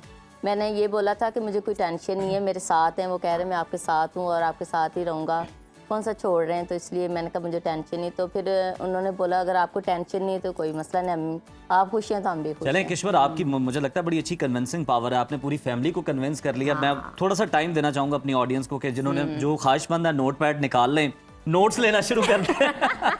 तब तक मैं किरण से सवाल करता हूँ। किरण, मुझे आप बताएं, जब आपकी तरफ ये रिश्ता आया, किश्वर लेके आई, तो आपके क्या जज्बात थे? मतलब आप ऑलरेडी तैयार थी या फिर कोई थोड़ा सा आपका माइंड जो है बनाया किश्वर ने कि नहीं हम बड़े सलूक इत्तेफाक से रहेंगे, लड़ेंगे नहीं, हम शादी से पहले जिस तरह सहेली हैं बाद में भी वैसी रहेंगी? सहेलियाँ तो हम शादी से पहले भी बहुत अच्छी थी, हमने मिल के पोलर बनाया था, वहाँ से अच्छा। हमारी अंडरस्टैंडिंग स्टार्ट हुई। उसके बाद घर वालों को पता चल गया, काफ़ी मसले क्रिएट हुए। फिर मैंने आप किश्वर के साथ खुद ही बात की, सारी जो भी था। मैंने कहा कि मैंने आपके हस्बैंड से शादी करनी है। पहले तो हंसने लग अच्छा, गई, हाँ। कहती तुम मजाक कर रही हैं, आपको मजाक प्रैंक कर रही हैं मैंने इनके कहा साथ। नहीं, मैं ना सीरियस हूँ। इन्होंने फिर कासिम के साथ हम दोनों ने मिलके बात की। अच्छा। कासिम भी हंसने लग गए, उन्होंने कहा नहीं तो ये भी मजाक ये है। जो रिश्ता था आपकी तरफ से आया था उनको, हाँ। ये कह दिया जाए तो यानी ख्वाहिश आपकी थी, पहल आपने की। ख्वाहिश तो दोनों की थी, दोनों की थी। तो लेकिन शादी पहल हुई। आपने की, पहल बात आपने आपने की। दिखाए। हाँ, पहल बिल्कुल। मैंने अच्छा की। किरण, मुझे ये बताइए कि बच्चों का आपके साथ क्या रिलेशनशिप है? बहुत अच्छा मतलब relationship है। कन्विंसिंग है, एक्सेप्ट कर रहे हैं, प्यार कर रहे हैं? बच्चे अभी छोटे हैं तो मेरे साथ काफी अटैच हैं, वो मुझे छोटी मम्मा कहते हैं। काफी अटैच है। बड़ा बेटा इनका 12 साल का, माशाल्लाह। छोटी 2.5 बाकी साल सारे की छोटे तो हैं किश्वर, अभी। कहीं आपको बहुत ज्यादा पेरेंटिंग करने में मुश्किल तो नहीं आ रही थी? 5 बच्चे, आपने कहा चलें कोई साथ आए संभालने के लिए, बच्चे तंग बड़ा करते हैं। ऐसी चले कोई बात मुझे नहीं। हौसला मिल जाए। नहीं, ऐसी बात नहीं है। वो तो माशाल्लाह मैं संभाल रही थी, लेकिन वैसे अच्छा। एक मिसाल भी तो कायम करनी थी ठीक ना। है कासिम, आप ना कोई गाना डेडिकेट कीजिए हाँ। किरण को और किश्वर को, तो कौन कौन से वो गाने होंगे? मैं दोनों को एक-एक मैं different एक आपने ही कर- गाना दोनों को डेडिकेट कर क्या देता बात है, यहाँ पे देखिए भी वो आप बैलेंस एक से दो क्रिएट काम कर चला रहे रहे हैं। हैं। हूँ। एक से 2 काम चला लेता हूँ। हमारे ड्रेसेस सेम, हर चीज हमारी मैं वही same देख रहा हूँ, है। बड़े अब अच्छे वो आपके लग गाना रहे हैं, कौन दोनों के सा है? ड्रेसेस जो हैं सेम वो है। गाना इंडियन है, तो थोड़ा सा गुनगुनाएं। मैं थोड़ा सा गुनगुना देता हूँ। मैं शुरुआत किश्वर से करूँगा। किश्वर क्योंकि इसने मेरा बहुत ज़्यादा साथ दिया है, किरण का जाहिर भी, है। और इसने खुद शादी करवाई है। और आपको बताता चलूँ कि शादी पे डांस वगैरह भी इसने किया है। अरे वाह, वाह, तो उसकी वाह। हमारी वीडियोस भी हैं, वीडियोस क्या बनी हुई है शादी की। यानी ये पता चलता है खुले दिल से तस्लीम किया है। शादी पे प्रॉपर भी शूट हमारी वगैरह dressing हुआ है हमारा, हमने प्रॉपर शादी पे भी की है। ड्रेसिंग सेम थी? कंफ्यूज तो नहीं हुए कासिम उस मौके? नहीं नहीं, कोई कंफ्यूजन कि नहीं किस तरफ जाना है? अच्छा, चले आप गाना कौन सुना सा दे है? मिला गाना ताकि। सुना देता हूँ। तू हाँ कर या ना कर, तू है मेरी किश्वर। तू हाँ कर या ना कर, तू है मेरी किरण। आपके ही हैं। वाह वाह, क्या बात है। यार बड़ा अच्छा कस्टमाइज किया। ये सही है, एक ही गाने में दोनों को बता दिए हैं। अच्छा, ये आप जो इकट्ठी ड्रेसिंग एक तरह की करती हैं, मैं देख रहा हूँ, ये पैगाम भी देना होता है कि कासिम हम दोनों के साथ इंसाफ कर रहे हैं, हम दोनों को जो है एक ही तरह की चीजें लेके देते हैं, एक तरह का ही वक्त देते हैं, ये पैगाम भी देना चाहती हैं? अब दोनों जरा एक एक बार कमेंट कीजिएगा इस पे। माशाल्लाह हमारा बहुत ख्याल रखते हैं, हमारी चीज़ें सेम होती है। हमारी यहाँ तक के घर की चप्पलें भी है ना, वो भी सेम है। जी, बिल्कुल हमारी कोई ऐसा ही चीज़ नहीं है कि जो डिफरेंट हो।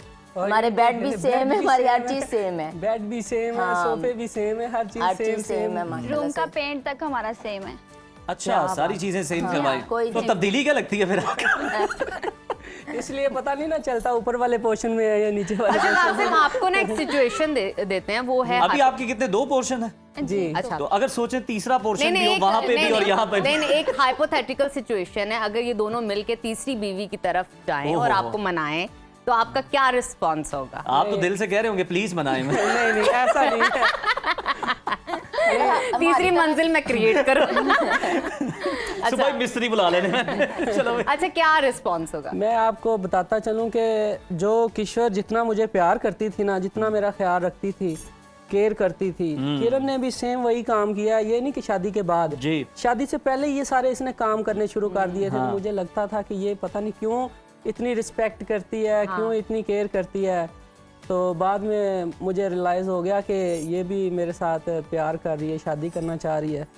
तो फिर मैंने किश्वर के साथ बात की और इन्होंने कहा ठीक है कि वो मेरे जितना ही प्यार कर रही है आपको, तो मैं इसको एक्सेप्ट करने में अच्छा कासिम, मुझे ऐसा क्यों लग रहा है बात करते हुए सबसे पहले आप किश्वर की तरफ जाते हैं, फिर थोड़ा सा पॉज लेते हैं, लफ्जों को जोड़ते हैं, फिर आप किरण की तरफ आते हैं, सोच के बोलते हैं घर जाके फाइट ना हो जाए, गुस्सा ना आ जाए, मेरी पिटाई ना हो जाए, ऐसा तो नहीं है? ऐसी बिल्कुल भी बात नहीं है, लेकिन एक उसने मेरा साथ दिया, तो एक तरह का वो हमारा दोनों का मोशन है, हम उसको हर काम में आगे रखते हैं। घर में भी कोई काम होता है या कोई बात होती है तो हम उसको आगे करते हैं कि आपने बताना है। ठीक। इस वजह से इन दोनों की लड़ाई भी नहीं होती कि इन्होंने कोई मसला मसाइल क्रिएट नहीं होता, क्योंकि हमारे घर में किरण है छोटी, तो वो छोटी बन के रहती है, ये नहीं कहती कि मैं बड़ी हूँ।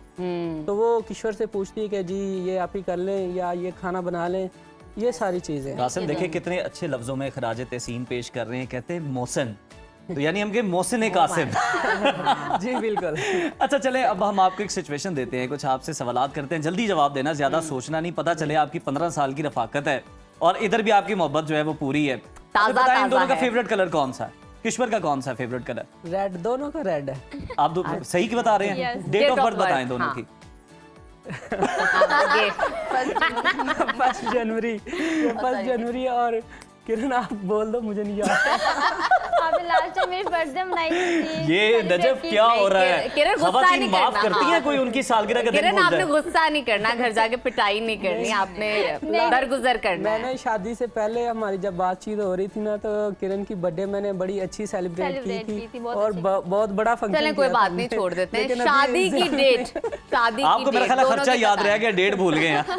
नहीं, शादी की डेट दोनों की। शादी की डेट जो किश्वर की है वो तो 10 दिसंबर है। अच्छा। तो किरण की जो शादी है वो 12 रबीउल अव्वल वाले दिन हमने निकाह किया। क्या डेट थी दूसरा जो साल होता है? मतलब ये तो आपने इस्लामी तारीख बता दी ना, इस्लामी मुझे याद है, हमने 12 अंग्रेजी कैलेंडर के मुताबिक क्या है? 12 रबीउल अव्वल वाले दिन हमने निकाह किया था। अच्छा अच्छा, फेवरेट डिश दोनों की क्या है? फेवरेट दोनों का पिज्जा। दोनों का पिज्जा। अच्छा, रोजाना रात को कहते हैं कि पिज्जा ऑर्डर कर दें जरा। अच्छा, तो मुझे ये बताएं कि किरण आपने कुकिंग वगैरह शुरू कर दी है, 5 माह हो गए हैं आपकी शादी को, तो वैसे तो अभी हनीमून पीरियड ही है, लेकिन कुकिंग वगैरह भी आपने शुरू किया, किचन में जाना शुरू किया? मैं हाँ जाती हूँ, मैं यहाँ पे किश्वर से सीख रही हूँ कुकिंग। अच्छा, सीख रही हैं? सीख रही हूँ अभी। दोनों मिलके, वैसे खाना बनाना तो हम मिलके बनाती हैं। अच्छा कासिम, ऐसा तो हो नहीं सकता कि दोनों एक जैसे काम, बिल्कुल एक ही क्वालिटी के, या कहा जाए ना कि एक ही तरह की महारत हो, कोई ना कोई एक इंसान काम ज्यादा अच्छा करता है। किश्वर कौन सा काम ज्यादा अच्छा करती है? और खाना बहुत अच्छा बनाती है। खाना बहुत अच्छा बनाती है। और जो किरण है वो पॉलर का काम बड़ा अच्छा करती है। अच्छा करती है, अच्छा। और जो पॉलर का काम है किश्वर ने नहीं सीखा हुआ था पहले, तो उन्होंने किरण से सीखा है, और खाना जो किरण किश्वर से सीख रही हैं। अच्छा, तो बड़ी अच्छी बात है, मतलब जिसमें जिसकी एक्सपर्टी है वो दूसरे के साथ नॉलेज है, ये जरूरी भी है। किरण हमें हाँ जरा अब ये भी बता दे, थोड़े से सवाल जो आप हमने आपसे किए हैं, मजीद भी करते हैं, ये बताएं कि आपकी जो फ्रेंड्स थी, आपके जो फैमिली वाले थे, उन्होंने नहीं कहा कि एक शादीशुदा मर्द है, तुम क्यों उससे शादी कर रही हो, उसके बच्चे हैं, वो तुम्हें क्या तवज्जो देगा, इस तरह की कोई बातें आपको, और फिर आपने उन्हें डील कैसे किया, क्या जवाब देती थी आगे से? तो बहुत कुछ आया था। अच्छा। फैमिली वालों ने भी बहुत बातें सुनाई। सबसे वर्स्ट क्या सुना? वर्ड्स यही थे कि वो मैरिड है पहले और उनके 5 बच्चे हैं, फर्स्ट वाइफ है, तो कैसे क्या होगा। मैं कहती थी मैं मैनेज कर लूँगी, मैं पहले भी तो रह रही हूँ, पहले भी हम तीनों इकट्ठे ही रहते थे, हमने कहीं जाना तो हम तीनों ने इकट्ठे ही जाना है, शादी से पहले भी खाना खाने जाना है, शॉपिंग करने जाना है, कहीं भी जाना है तो इकट्ठे जाना है, तो बस मैंने घर जाके सिर्फ सोना होता था। कासिम, मर्द की ना नेचर होती है, वो हर तरह की सिचुएशन के लिए ना तैयार रहता है, वो अच्छी सिचुएशन हो, बुरी हो। फॉर एग्जाम्पल अभी नई दुसरी शादी है, 5 मंथ्स हुए, अल्लाह ताला दुआ ऐसे ही रखे, दुआ खुशी रहे। हमारी यही है कि अच्छी रहे, बेस्ट रहे, आप बेस्ट एग्जाम्पल ही क्रिएट करते चले। लेकिन फॉर एग्जाम्पल अगर किसी वजह से दोनों में एक प्रॉब्लम क्रिएट हो जाता है, किस तरह उसको सॉर्ट करेंगे, ये सोचा तो होगा पहले ही आपने? नहीं, प्रॉब्लम क्रिएट हो सकते हैं, तो इनको मैंने अलग अलग पोर्शन दिए हुए हैं, अगर ये आपस में मसला करेंगी तो अपने अपने कमरे में बैठ जाएंगी। तो मुझे तो इन्होंने शेयर करना है, मैं ऊपर भी जाऊंगा, नीचे भी मैं सारा देखूंगा, ये ऑप्शन तो पहले ही है ना। बच्चों की एक्सेप्टेंस कितनी ज्यादा है, बच्चे कितने एक्साइटेड हैं किरण को लेके, किरण की घर में आमद से कितने वो खुश हैं? बच्चे किरण के साथ पहले भी अटैच थे। अच्छा। तो अब तो ज़्यादा अटैच हो गए हैं बच्चे। जो छोटी माशाल्लाह बेटी है वो इससे ज़्यादा अटैच है। ये शादी से पहले जब कहती थी ना मैं घर जा रही हूँ तो वो इसको जाने नहीं देती थी। अच्छा अभी भी मैं कहती हूँ मैं जा रही हूँ तो वहां से तो नहीं आपके दिल में ख्वाहिश जागी कि कि इसको रख ही लेते रख ही लेते हैं यार। हाँ जी। तो अभी भी कोई उसको बात मनवानी और छोटी बच्ची जिद करती है तो ये बोलती है मैं अपने घर जा रही हूँ, तो वो कहती है नहीं नहीं ठीक है मैं ये कर लेती हूँ, आप ना जाओ। रात को मैं मेहंदी लगाई थी, मम्मा मुझे भी लगा दो, छोटी मम्मा मुझे भी लगा दो, उसने भी मेहंदी लगवाई है। ये बड़ा अच्छा है कि छोटी मामा और छोटी मामा और बड़ी किश्वर, आप क्या मैसेज देना चाहेंगी? मतलब लोग जो हैं वो देखते हैं, खास तौर पर खवातीन जज्बाती तौर पर बड़ा इमोशनली हम देखते हैं कि एक्सेप्ट नहीं कर पाती कि मर्द जो है वो दूसरी शादी करना चाहे, वो इजाज़त ही ले रहा हो। तो इस हवाले से आप क्या खवातीन को मैसेज देना चाहेंगे? मैं यही कहूँगी कि अगर आप मैनेज कर सकते हैं, आपके हस्बैंड मैनेज कर सकते हैं, जैसे उन्होंने मुझे मनाया है, खुश रखा हुआ है, तो अगर ऐसे कर सकते हो आप करना चाहिए। लोग करते हैं ऐसे, शादियाँ की हुई अलहदा रखे हुए, बड़े मसले होते हैं जी। काफ़ी मेरी फ्रेंड्स भी हैं, उनके भी मसले, लेकिन जिस तरह ये मैनेज कर रहे हैं और मैं मैनेज कर रही हूँ, किरण कर रही है, अगर इस तरह रख सकते हैं तो करनी चाहिए। गलत काम से अच्छा है कि आप शादी करें। ये आपकी बड़ी अच्छी बात है, गलत काम से बेहतर है कि आप करें, आप रहें। हम माशाल्लाह से बहुत खुश रह रहे हैं। हमें लोग कहते हैं आप वीडियो के लिए कर, लेकिन हम वीडियो के लिए हम रियल में भी ऐसे रहते हैं, बहुत हमारा यूट्यूब चैनल भी है, हमारा टिकटॉक हमारा है, यूट्यूब चैनल है टू वाइफ्स हैप्पी लाइफ।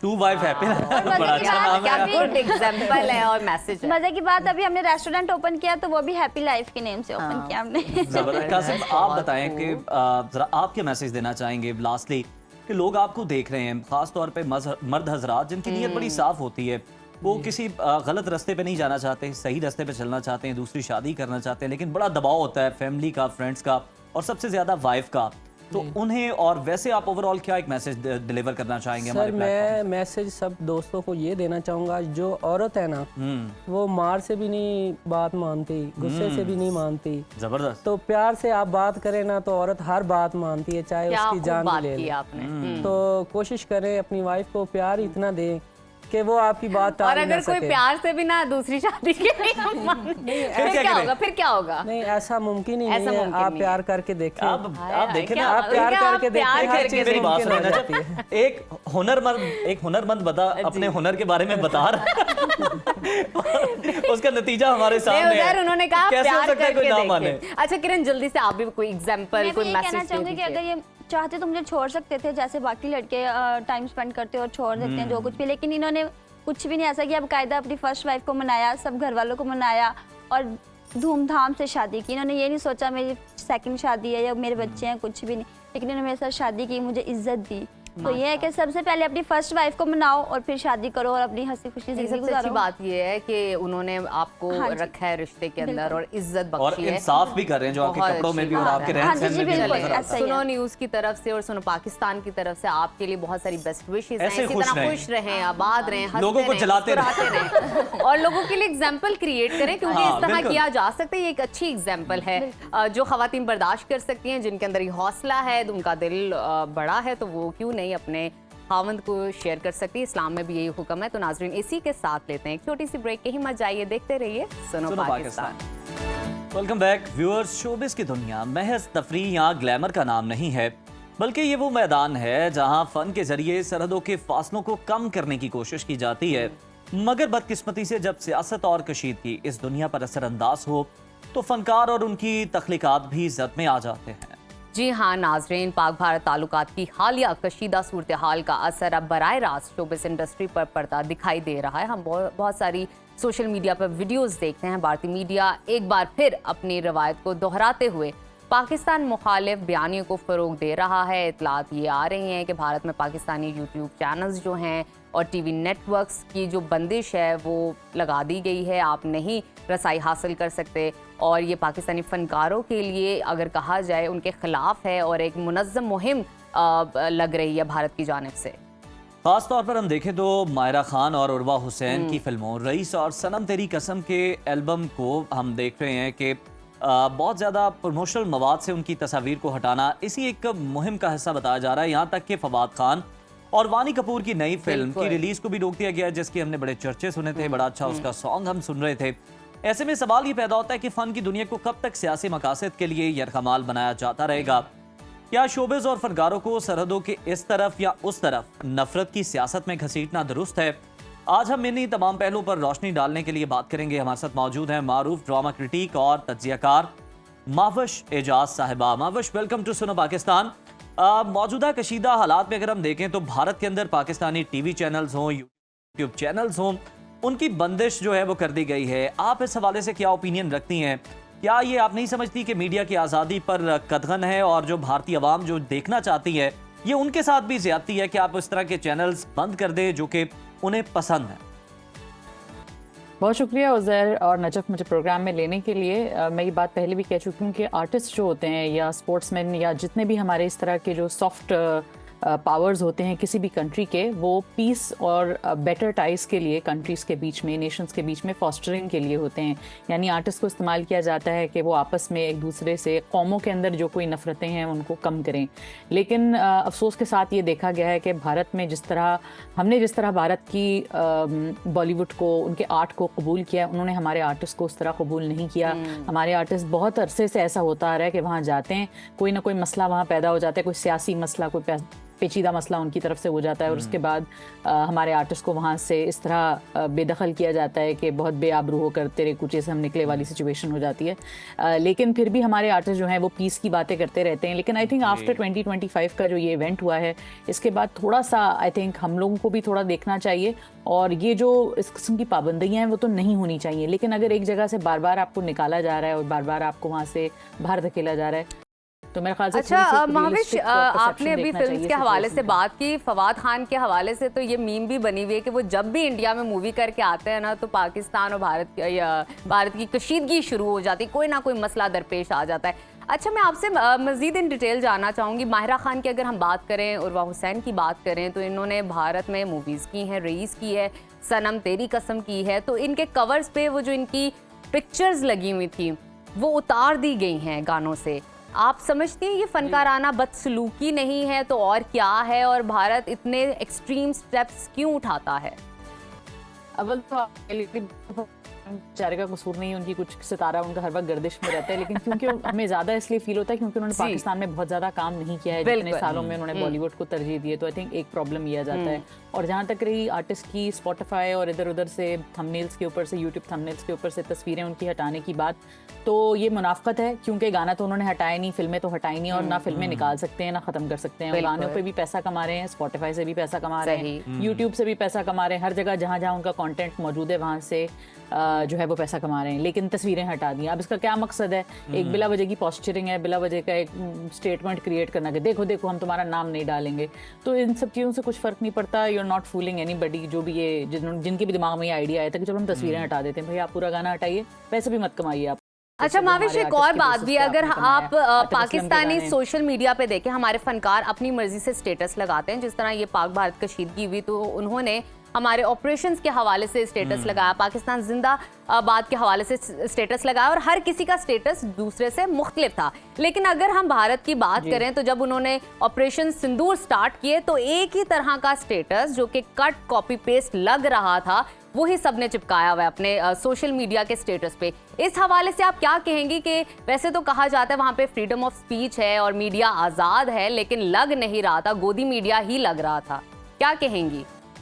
देखिए, जैसे कहते हैं ना आर्ट की कोई बाउंड्री नहीं होती, तो आई थिंक, और जैसे कहते हैं मीडिया आज़ाद है, तो ये दोनों मिथ्स जो हैं वो ब्रेक हो गई हैं इस पिछले कुछ अरसे में, और उन लोगों के लिए ब्रेक हुई हैं जिन्होंने अब ये चीज़ें देखनी शुरू की। मैं बहुत अरसे से इस बारे में बात कर रही हूँ कि बॉलीवुड जो है वो स्टेट लाइन फॉलो करता है। बॉलीवुड कभी भी अपने मुल्क में मौजूद मसलों के ऊपर बात नहीं करता। हमारे मुल्क में तो चलेंगे, अब कशीदगी इस तरह की हुई है जिसमें इस तरह आर्टिस्ट ने एकदम खुले तरीके से पाकिस्तान को सपोर्ट किया है, लेकिन और उसमें भी पीस की बात उन्होंने पहले की है कि जी जहाँ भी सोल्जर्स मरते हैं उनकी माएँ रोती हैं तो हमें इसका दुख है। तो एक ह्यूमनिस्टिक पर्सपेक्टिव आपने पाकिस्तान के आर्टिस्ट में देखा होगा, और एक अजीबोगरीब किस्म का नेशनलिस्टिक, जिंगोइस्टिक और एक ब्लड थर्स्टी किस्म के मैसेजेस आपने बॉर्डर पार से देखे होंगे। तो ये उनकी स्टेट लाइन है, उनकी स्टेट लाइन अग्रेसिव है towards Pakistan, which is not what Pakistan does. और पाकिस्तान इन चीज़ों को ना सपोर्ट करता है। मैंने ये बात पहले भी कही कि हमारे तो फौजी इस तरह बात नहीं करते, और फौजियों का तो बनता है कि जी वो अग्रेसिव टोन ले सकते हैं। हमारे तो फौजी कहते हैं, हमारे DGI SPR ने कह दिया था कि जी हम अपने आप को डिफेंड करना जानते हैं, हम अग्रेशन का जवाब देते हैं, हम कोई किसी किस्म की वॉर में इंटरेस्टेड नहीं है। तो ये हमारी एक स्टेट लाइन है, हमारा एक ओवरऑल सोसाइटी का भी थॉट प्रोसेस यही है। लेकिन वहाँ पे आप देखें, हम क्रिकेट मैच हमसे हारते हैं तो टीवी तोड़ देते हैं, लोगों के ऊपर कराची बेकरी वहाँ पे थी, उन पे अटैक हुआ। तो ये बॉलीवुड जो है या जो उनका जो एक पूरा इस वक्त सिस्टम चल रहा है वो उनकी सोसाइटी में एक प्रॉब्लम की निशानी। अच्छा माविश, अगर हम देखें इसी से रिलेटेड मैं बात करना चाहूंगा, ज़िमनी सवाल मेरा ये है कि हम देख रहे थे सूरत हाल के अंदर, क्योंकि हम देख रहे थे कि जो भारतीय सेलिब्रिटीज थी वो बहुत ज्यादा जो है वो एंटी पाकिस्तान स्टेटस लगा रही थी। आप अपनी कंट्री को सपोर्ट करें वो तो समझ में आता है, लेकिन वो बहुत ज्यादा एंटी पाकिस्तान स्टेटस लगा रही थी। फनकारों को भी कुछ लोगों ने तनकीद का निशाना बनाया पाकिस्तानी। तो पाकिस्तानी जो एक्ट्रेसेस हैं, जितने भी शोबिस के सितारे हैं, उन पर भी बड़ा प्रेशर था। कुछ लोग ये भी मुतालबा कर रहे थे कि आप लोग क्यों खामोश हैं, आपको क्या ये डर है कि आपके जो भारतीय फैंस हैं वो कम हो जाएंगे, आपके फॉलोअर्स कम हो जाएंगे। टिकटॉकर्स पर भी इस तरह की बातें हो रही थी। तो क्या ये रवैया दुरुस्त है आपके नजदीक? देखिए, इस तरह की किसी की चीज़ के ऊपर भी उस तरह पीछे पड़ जाना या उसको लोग उसको एक अजीब ही चीज़ बना देते हैं या गालियां देना शुरू कर देते हैं। महज़िब तरीके से बात की जाए तो कोई भी तनकीद जामे और अच्छे तरीके से हो सकती है। हमारे यहाँ लोग बिल्कुल ही ओवरबोर्ड हो जाते हैं कभी कभी, वो गलत है। लेकिन ये सवाल करना कि भाई आपने, जैसे फवाद खान की अगर हम बात करें तो हमने उनसे एक्सपेक्ट किया था कि वो बात करेंगे क्योंकि उन्होंने पहलगाम के ऊपर लबकुशाई की थी, तो ये कुछ हद तक सवाल दुरुस्त है। लेकिन हमारे यहाँ जो ओवरबोर्ड हो जाते हैं ना, जबान गलीज हो जाती है या इस तरह की कोई बात हो जाती है, वो गलत है। लेकिन अपने आर्ट, और मेरा ख्याल है कि ये इस वक्त इतना सिग्निफिकेंट इसलिए नहीं क्योंकि 99% हमारे जो आर्टिस्ट थे उन्होंने इसके ऊपर लबकुशाई की। और टिकटॉकर्स जो हैं या जो बाकी लोग हैं उनसे मैं इतना ज़्यादा एक्सपेक्ट नहीं करती, क्योंकि वो वैसे ही मुझे लगता है कि वो बस आते हैं, कोई स्टूपिड किस्म के जोक्स क्रैक करते हैं, 2-4 डांसेस करते हैं और चले जाते हैं। हाँ, उनकी जिम्मेदारी होनी चाहिए बिकॉज उनकी फॉलोइंग बहुत ज़्यादा है, लेकिन मैं उनसे फिर भी इतना ज़्यादा कोई लूसिड किस्म का कोई प्रॉपर स्टेटमेंट एक्सपेक्ट नहीं करती। 99% ऑफ द आर्टिस्ट जिनसे मैं एक्सपेक्ट करती थी कि ये आके एक तमीज से बात करेंगे, उन्होंने की है। पीस की बात की है, सुकून की बात की है, ओवरऑल रीजनल पीस की बात की है, पॉलिटिक्स ऑफ फियर को रिजेक्ट किया है। और पाकिस्तान में 99% जो आर्टिस्ट हैं उनसे मैं बहुत ज़्यादा खुश हूँ, बिकॉज मुझे खुशाइन बात ये लगती है कि ना सिर्फ हम जिंदा कौम है बल्कि हम इस बात की भी अलामत है हमारी कौम के अंदर कि हमें किसी भी किस्म की जंग से कोई खुशी या हमें कोई मज़ा नहीं आता। हम ये कहते हैं कि हाँ जी ठीक है, हमने, हमारे ऊपर अटैक हुआ था, हमने जवाब दिया है, लेकिन हाँ हम ये ज़रूर कहते हैं कि हमें कमज़ोर ना समझें, लेकिन हमें कोई ये भी ना समझे कि हम अपना दिफा नहीं कर सकते। तो एक ओवरऑल मुझे लगता है कि ठीक ही तरीके से बात की है हम सब ने। अच्छा माविश, मैं आपसे, जब हम मीडिया की बात कर रहे हैं और पाकिस्तान भारत की कशीदगी के हवाले से डिस्कशन कर रहे हैं, तो मैं आपसे ये भी जानना चाहूँगी, एक बॉलीवुड वो है जो एंटरटेनमेंट को डिस्कस करता है, मूवीज़ बनाता है, और एक और बॉलीवुड हमने इंडिया में देखा जो कि जर्नलिज्म के हवाले से था, मेन स्ट्रीम मीडिया के हवाले से था, जिसमें पाकिस्तान के हवाले से बहुत सारी बातें की जा रही थी। कराची हमने तारीकी में डाल दिया, इस्लामाबाद पे 20 हमले हुए और यहाँ पे हम जी रहे हैं, आराम से खा रहे हैं, पी रहे हैं, रूटीन में हमारी चीजें चल रही हैं। तो अभी भी हम ग्रेवयार्ड से शो कर रहे होंगे। तो उनकी जो स्क्रिप्टिंग थी जर्नलिज्म के हवाले से, जिसमें एक अलग किस्म का बॉलीवुड उन्होंने मुतारिफ करवाया, क्या कहेंगी उस हवाले से? आपने भी देखा होगा डेफिनेटली, सोशल मीडिया पे बहुत वायरल हुआ है। हम सब ने देखा है। मुझे बहुत अफसोस होता है बिकॉज हिंदुस्तान एक बहुत बड़ा मुल्क है, बहुत बड़ी जिम्मेदारी है हिंदुस्तान के ऊपर, गिवन द फैक्ट के जिस तरह का जोग्राफिया है इस वक्त हिंदुस्तान का, कि आपके बराबर में चाइना है, पाकिस्तान है, आपके और नेबरिंग कंट्रीज ऐसे हैं जिनसे आपको अच्छे ताल्लुकात रखने चाहिए, आप अमेरिका के इतने बड़े एलाय हैं। तो मुझे लगता है कि हिंदुस्तान के मीडिया को, बॉलीवुड को, ओवरऑल सबको बहुत जिम्मेदारी के साथ काम करना चाहिए, लेकिन अनफॉर्चुनेटली वो ये जिम्मेदारी अच्छे से नहीं निभा रहे हैं। इसलिए क्योंकि उनकी एक, मैंने जैसे पहले कहा कि उनकी पॉलिटिक्स ऑफ हेट जो है, जो राइज हो गई है, जो उनकी इस वक्त रूलिंग पार्टी की जो पॉलिटिक्स ऑफ हेट है, that needs to stop, because वो अपने मुल्क को नुकसान पहुंचा रहे हैं। होता क्या है कि जब आप इस तरह का देखें, उन्होंने इंडियन मीडिया ने चाइनीज मीडिया बैन किया, टर्किश मीडिया बैन किया, पाकिस्तानी मीडिया के सारे उन्होंने पोर्टल्स बैन कर दिए, हमारे आर्टिस्ट के इंस्टाग्राम्स बैन कर दिए, हमारे आर्टिस्ट को उन्होंने वहाँ से उनकी फिल्में, फवाद खान की अबीर गुलाल, ये सब चीज़ें उन्होंने एक बंद करके अपनी खुद की आवाम को ना एक होल में, एक डार्क होल में बंद कर दिया है।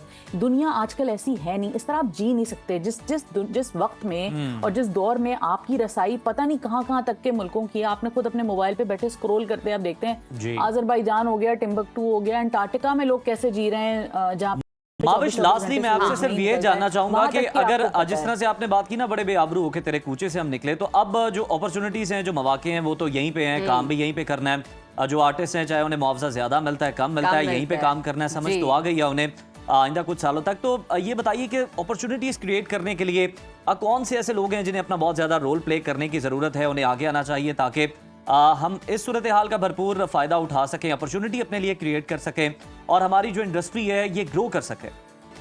बहुत अच्छा सवाल है, ये बहुत रेलेवेंट सवाल है, इसलिए क्योंकि ये सवाल बहुत कम लोग पूछ रहे हैं और अब आगे क्या करना है इसके बारे में तो कोई बात नहीं करे, अब यही बात करें इसने क्यों नहीं बोला, उसने क्यों नहीं बोला। So this is a very good question, I would like to answer this in the best way possible, and the answer is कि जो हमारे टॉप एक्टर्स हैं जिनकी वजह से सिनेमा में फुटफॉल आता है और हमारे जो टॉप इन्वेस्टर्स हैं पाकिस्तान के, जो रियल एस्टेट में इन्वेस्ट करते हैं और चीज़ों में इन्वेस्ट करते हैं, उनको चाहिए, इन दो लोगों को, इन दो तरह के स्टेक होल्डर्स को चाहिए कि वो आएँ, वो सिनेमाज खोलें। सबसे पहले तो पाकिस्तान में मल्टीपल सिनेमाज होने चाहिए जिनकी प्राइसिंग प्रॉपर हो। आपने सिनेमाज इतने एक्सपेंसिव कर दिए हैं कि आपको चीप एंटरटेनमेंट के ऊपर रिलाई करना पड़ जाता है, जो कि मोबाइल, यूट्यूब वगैरह होता है। तो सिनेमा का कल्चर एक तो रिवाइव करने की ज़रूरत है, जो कि पैंडेमिक से पहले बहुत अच्छा हमारा चल भी पड़ा था, एक बहुत अच्छी तरीके से एक मोमेंटम बिल्ड हो गया था, जो कि कोविड के बाद बहुत हिट हुआ उसकी वजह से।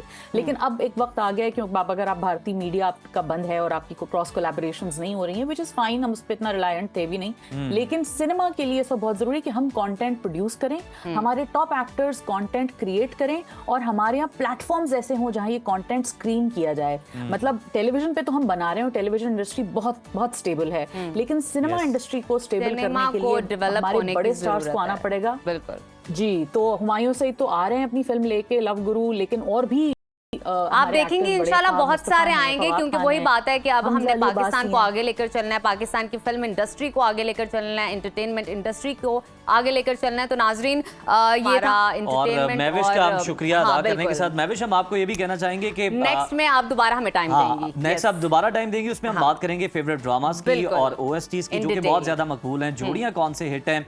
लेकिन ऑब्वियसली अब सिचुएशन ऐसी है कि हम डिस्कशन करना ज्यादा इंपॉर्टेंट और भारत कशीदगी के तनाजुर में ही कर रहे हैं। तो नेक्स्ट टाइम हम आपसे इन तमाम मौजूआत पर जो है आपकी माहिराना राय भी जानेंगे। अभी एक ब्रेक लेते हैं, stay with us. Welcome back to Suno Pakistan. नाजरीन, अब सेहत के हवाले से, खूबसूरती के हवाले से बात करते हैं। हम देख रहे हैं गर्मी की शिद्दत बहुत ज्यादा है, बारे में बात करने के लिए क्या बात है, गर्मी की शिद्दत, आप ही के हवाले से इलाज भी है, खूबसूरती की बात की है। गर्मियों की शिद्दत नाजरीन अपने अरूज पर है और इसके असरात ना सिर्फ हमारी सेहत बल्कि हमारी जिल्द पर भी नुमायां होते हैं। अब आप देख सकते हैं तेज़ धूप है, पसीना है, फिर नमी के बायस हमारे जिस्म पर रैशेस भी आ जाते हैं, जिससे जलन भी होती है, रेडनेस क्रिएट हो जाती है। और वो लोग जिनकी सेंसिटिव स्किन है उनको सबसे ज़्यादा इशू आते हैं, जैसे कि आपकी। ठीक चले देखिए, जब खूबसूरती हो तो फिर सेंसिटिव भी तो होती है ना, तो हुस्न के साथ नजाकत भी होती है। नाज़रीन, गर्मियों में जो लोग ज़्यादा पसीने का शिकार होते हैं उनके लिए हीट रैशेस रोज़मर्रा की एक अज़ियत बन जाते हैं। और बात सिर्फ बड़ों की नहीं है, छोटे बच्चों में हम देखते हैं नेपी रैशेस एक अलग दर्द सर है। मुसलसल आप उन्हें पैम्पर पहनाए रखते हैं, जिसकी नमी की वजह से बच्चों की जल्द सुर्ख, खुरदरी और बहुत ज़्यादा तकलीफ भी हो जाती है बाज़ औक़ात, जो वालिदैन के लिए बड़ा बेचैनी का बायस बनती है। एक हालिया रिसर्च के मुताबिक पसीने की वजह से पैदा होने वाले रैशेस दुनिया भर में गर्मियों के मौसम में जल्दी बीमारियों की सबसे बड़ी वजह बनते हैं, जबकि 80% वालिदैन बच्चों में नैपी रैशेस के मसले से दो चार होते हैं। माहिरीन के मुताबिक हीट रैशेस और नैपी रैशेस बर वक्त एहतियात और घरेलू तदाबीर से भी ठीक हो जाते हैं। इसका इलाज भी आसान है और इलाज के लिए हमने अपने स्टूडियो में दावत दी है हमारी बहुत प्यारी नैयर आपा, जो कि सालों से हमें छोटे छोटे मज़े मज़े के प्यारे टोटके बताती हैं, जो कि किचन से ही रिलेटेड होते हैं। अलहदा से आपको एक्सपेंसिव कुछ खरीदना नहीं पड़ता। उनको खुशामदीद कहते हैं। Welcome to Suno Pakistan. हाँ जी, बहुत शुक्रिया। ठीक है आप? अल्हम्दुलिल्लाह। क्या लेकर आई हैं आज? क्योंकि गर्मी बहुत ज़्यादा है नहर आपा, आपको नमी भी हो जाती है, पसीना भी बहुत ज़्यादा आता है, और जिनकी सेंसिटिव स्किन है उनके लिए ये लू का मौसम जो है ना, जिस तरह रजफ ने पहले कहा, बड़े खुले दिल से तारीफ की, वो अपनी खूबसूरती उनके लिए बड़ा मुश्किल हो रहा है। इन शॉर्ट कहा जाए आजकल उज़ैर के लिए बहुत चीजें मुश्किल हो रही है, गर्मी बहुत ज्यादा है। हाँ जी, बिल्कुल बिल्कुल गर्मी है, और अगर मेकअप किया हुआ है खासकर खैर उज़ैर भी मेरा बाहर निकलना पड़ता है गर्मी में। है। हाँ ये करते हैं मेकअप मेरा ऑल नेचुरल। तो उसके लिए बहुत ज़्यादा जो है वो स्वेटिंग आ रही होती है, स्वेटिंग हो रही होती है। स्वेटिंग के साथ साथ जो इश्यूज हो रही होती हैं, स्कैल्प, इची स्कैल्प, खारिश, रैशेज, अगर चेहरे पे या बॉडी पे आपने खारिश कर ली है तो फिर रैशेज हो जाते हैं। ठीक है, वो वाले जो रैशेज होते हैं वो बहुत ज़्यादा पेनफुल होते हैं, पेनफुल भी होते हैं, और उसके साथ ये है कि फिर फंगल इन्फेक्शन और इस तरह के जो है ना और ज़्यादा इश्यूज जो है ना वो क्रिएट होती हैं। क्योंकि जब खारिश करते हैं हाथ गंदे होते हैं, नाखूनों में बैक्टीरिया होता है, वो बैक्टीरिया फिर आपको पता है कि वो फिर जहाँ भी आप खारिश करेंगे वो फिर एक से दूसरी जगह पे जो है वो शिफ्ट होता है, ट्रैवल करता है। तो उसमें ये है कि आप घर से निकलने से पहले, जाहिर सी बात है गर्मियाँ, हर बंदा पहले बात लेता है, ठीक है, आप नहाएं, या नहाने के बाद आपको मैं एक जो है ना वो आपा, मैं आज देख रहा हूँ कि बहुत सारी बॉटल्स हैं और इन बॉटल्स में आपने कोई जादू जो है ना वो कैद किया। क्योंकि मेडिकेटेड जो चीज़ें हैं ना, इनको, ये सारी जो चीज़ें हैं ये आपको मेडिकल स्टोर से मिल जाएगी और बहुत इजी हैं और आपकी अप्रोच में है और पॉकेट फ्रेंडली हैं। ये नहीं है कि आप सन ब्लॉक्स लेने जा रहे हैं, इस तरह की क्रीम्स लेने जा रहे हैं बहुत एक्सपेंसिव, तो आप सोच में पड़ जाते हैं कि आपका बजट इजाज़त नहीं दे रहा, या एक दफ़ा आपने ले ली है और दोबारा जो है वो आपकी हिम्मत नहीं पड़ रही है, ठीक है। तो ये वो चीज़ें बहुत सस्ती, बहुत ईजी हैं, आप गर्मियों के अंदर इनको लेके रख लें तो पूरी गर्मियाँ आपकी जो है वो सुकून से गुजरेंगी, ठीक है। सबसे पहले हम जिस तरह से इची स्कैल्प, खारिश, रैशेस, हम इनकी बात करते हैं, पसीने की बात हो रही थी। नहाए हैं, नहाने के बाद आपने क्या करना है, आप रोज़ वाटर ले ले, ज़्यादा बेहतर है, ठीक है। रोज़ वाटर लेके उसके अंदर चंद कतरे आप जो है वो टी ट्री ऑयल के डाल लें, क्योंकि जो टी ट्री ऑयल है ये भी बहुत इजीली मिल जाता है। टी ट्री ऑयल अगर अवेलेबल नहीं है, महंगा लग रहा है, नहीं है आपके पास, तो सिंपल आपने क्या करना है कि आपने एक गिलास पानी लेना है, उसमें आपने एक डंडी जो है वो पुदीने की, डंडी समेत पुदीने के पत्ते, और एक डंडी उसमें आपने नीम के पत्तों की डाल देनी। उसको आप 3 से 4 बॉईल आ जाए, उसको स्टेन कर लें, ठीक है। इस वाले पानी के अंदर आपने क्या करना है, आपने बोरेक्स, सुहागा, ठीक है, ये पंसारी के दुकान से जाएंगे तो सुहागे के नाम से मिलेगा, मेडिकल स्टोर पे जाएंगे तो इस तरह से रिफाइंड फॉर्म में जिस तरह से नमक होता है, ठीक है, इस तरह से मिलेगा, ये पैकेट्स के अंदर आपको मिलेगा। अगर 1 गिलास पानी है, आधी चाय की चम्मच आपने इसमें सुहागा बोरेक्स जो है वो डाल देना, इसको आपने शेक कर लेना है और 1 चुटकी इसके अंदर आपने फटकरी का पाउडर डाल देना, बस। ये आपका मेकअप फिक्सर भी है, ठीक है। मेकअप फिक्सर का जो मेन इंग्रेडिएंट है, जो आप मेकअप करने के बाद फेस पे स्प्रे करते हैं, वो बोरेक्स है, सुहागा है, ठीक है। तो ये आपने नहाने के बाद आपने फुल बॉडी पे जो है वो स्प्रे कर लें, ठीक है। आप अपने अंडर आर्म पे कर लें, आप फुल बॉडी के ऊपर, अपने पाँव पे, ठीक है, इसको ड्राई होने दें। उसके बाद आप जो है वो आप कपड़े पहन लें, ये आप पे जो है वो स्वेटिंग नहीं होने देगा, ठीक है, और उस तरह से रैशेज वगैरह नहीं होंगे, ठीक है। ये आप स्कैल्प पे भी कर सकते हैं, जिनके बहुत इची स्कैल्प होते हैं, ऑयल को कंट्रोल रखेगा और आपके स्कैल्प को भी जो है ना वो जब ऑयल कंट्रोल करेगा तो डेफिनेटली डैंड्रफ नहीं होगी और इचिंग नहीं होगी, ठीक है। ये वाला जो है वो टोनर आप बना के अपने वॉशरूम में बड़ी बोतल के अंदर, जो आप शावर बोतल बालों को गीला करने के लिए, बड़ी बोतल के अंदर सब लोग इसको यूज करें, ठीक है। अच्छा आपा, मैं आपसे ये भी पूछना चाहती हूँ, ये जो आप बता रही हैं ये यंगस्टर्स के लिए, क्योंकि हमने माओं की भी मुश्किल आसान करनी है, जिनके बच्चों को नैपी रैश हो जाता है, अब बच्चों को नेक पे रैश हो जाता है, अंडर आर्म्स में रैश हो जाता है, छोटे छोटे बच्चों को, उनके हवाले से भी बताइए। हाँ जी, जो नैपी रैश है, नैपी रैश के लिए एक बहुत जबरदस्त जो है वो रेमेडी, जो कि मैं खुद भी जो है वो बना के पहले अपने बच्चों के लिए रखती थी, अब मेरे नवासे, दोते, पोतियाँ सब हैं, तो ये मैंने जो है वो बना के रखा हुआ है, ठीक है।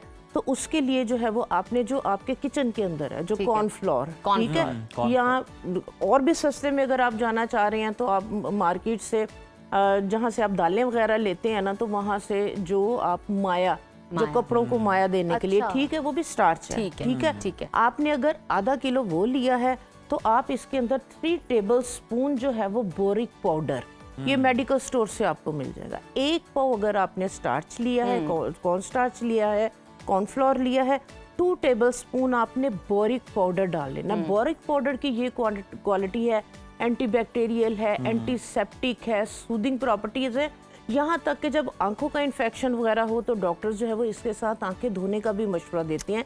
ये इतना बच्चों के लिए सेफ है, ठीक है। सिर्फ ये और एक आप आधी चाय की चम्मच इसमें फटकरी का पाउडर डाल के, ये वाला पाउडर, इसमें कोई अच्छा सा कोई भी essential oil, tea tree essential oil डाल दें, पेपरमिंट एसेंशियल ऑयल डाल दें, ऑयल भी डालें, नहीं भी डालें, नो प्रॉब्लम, खुशबू के लिए, एक अच्छे अरोमा के लिए।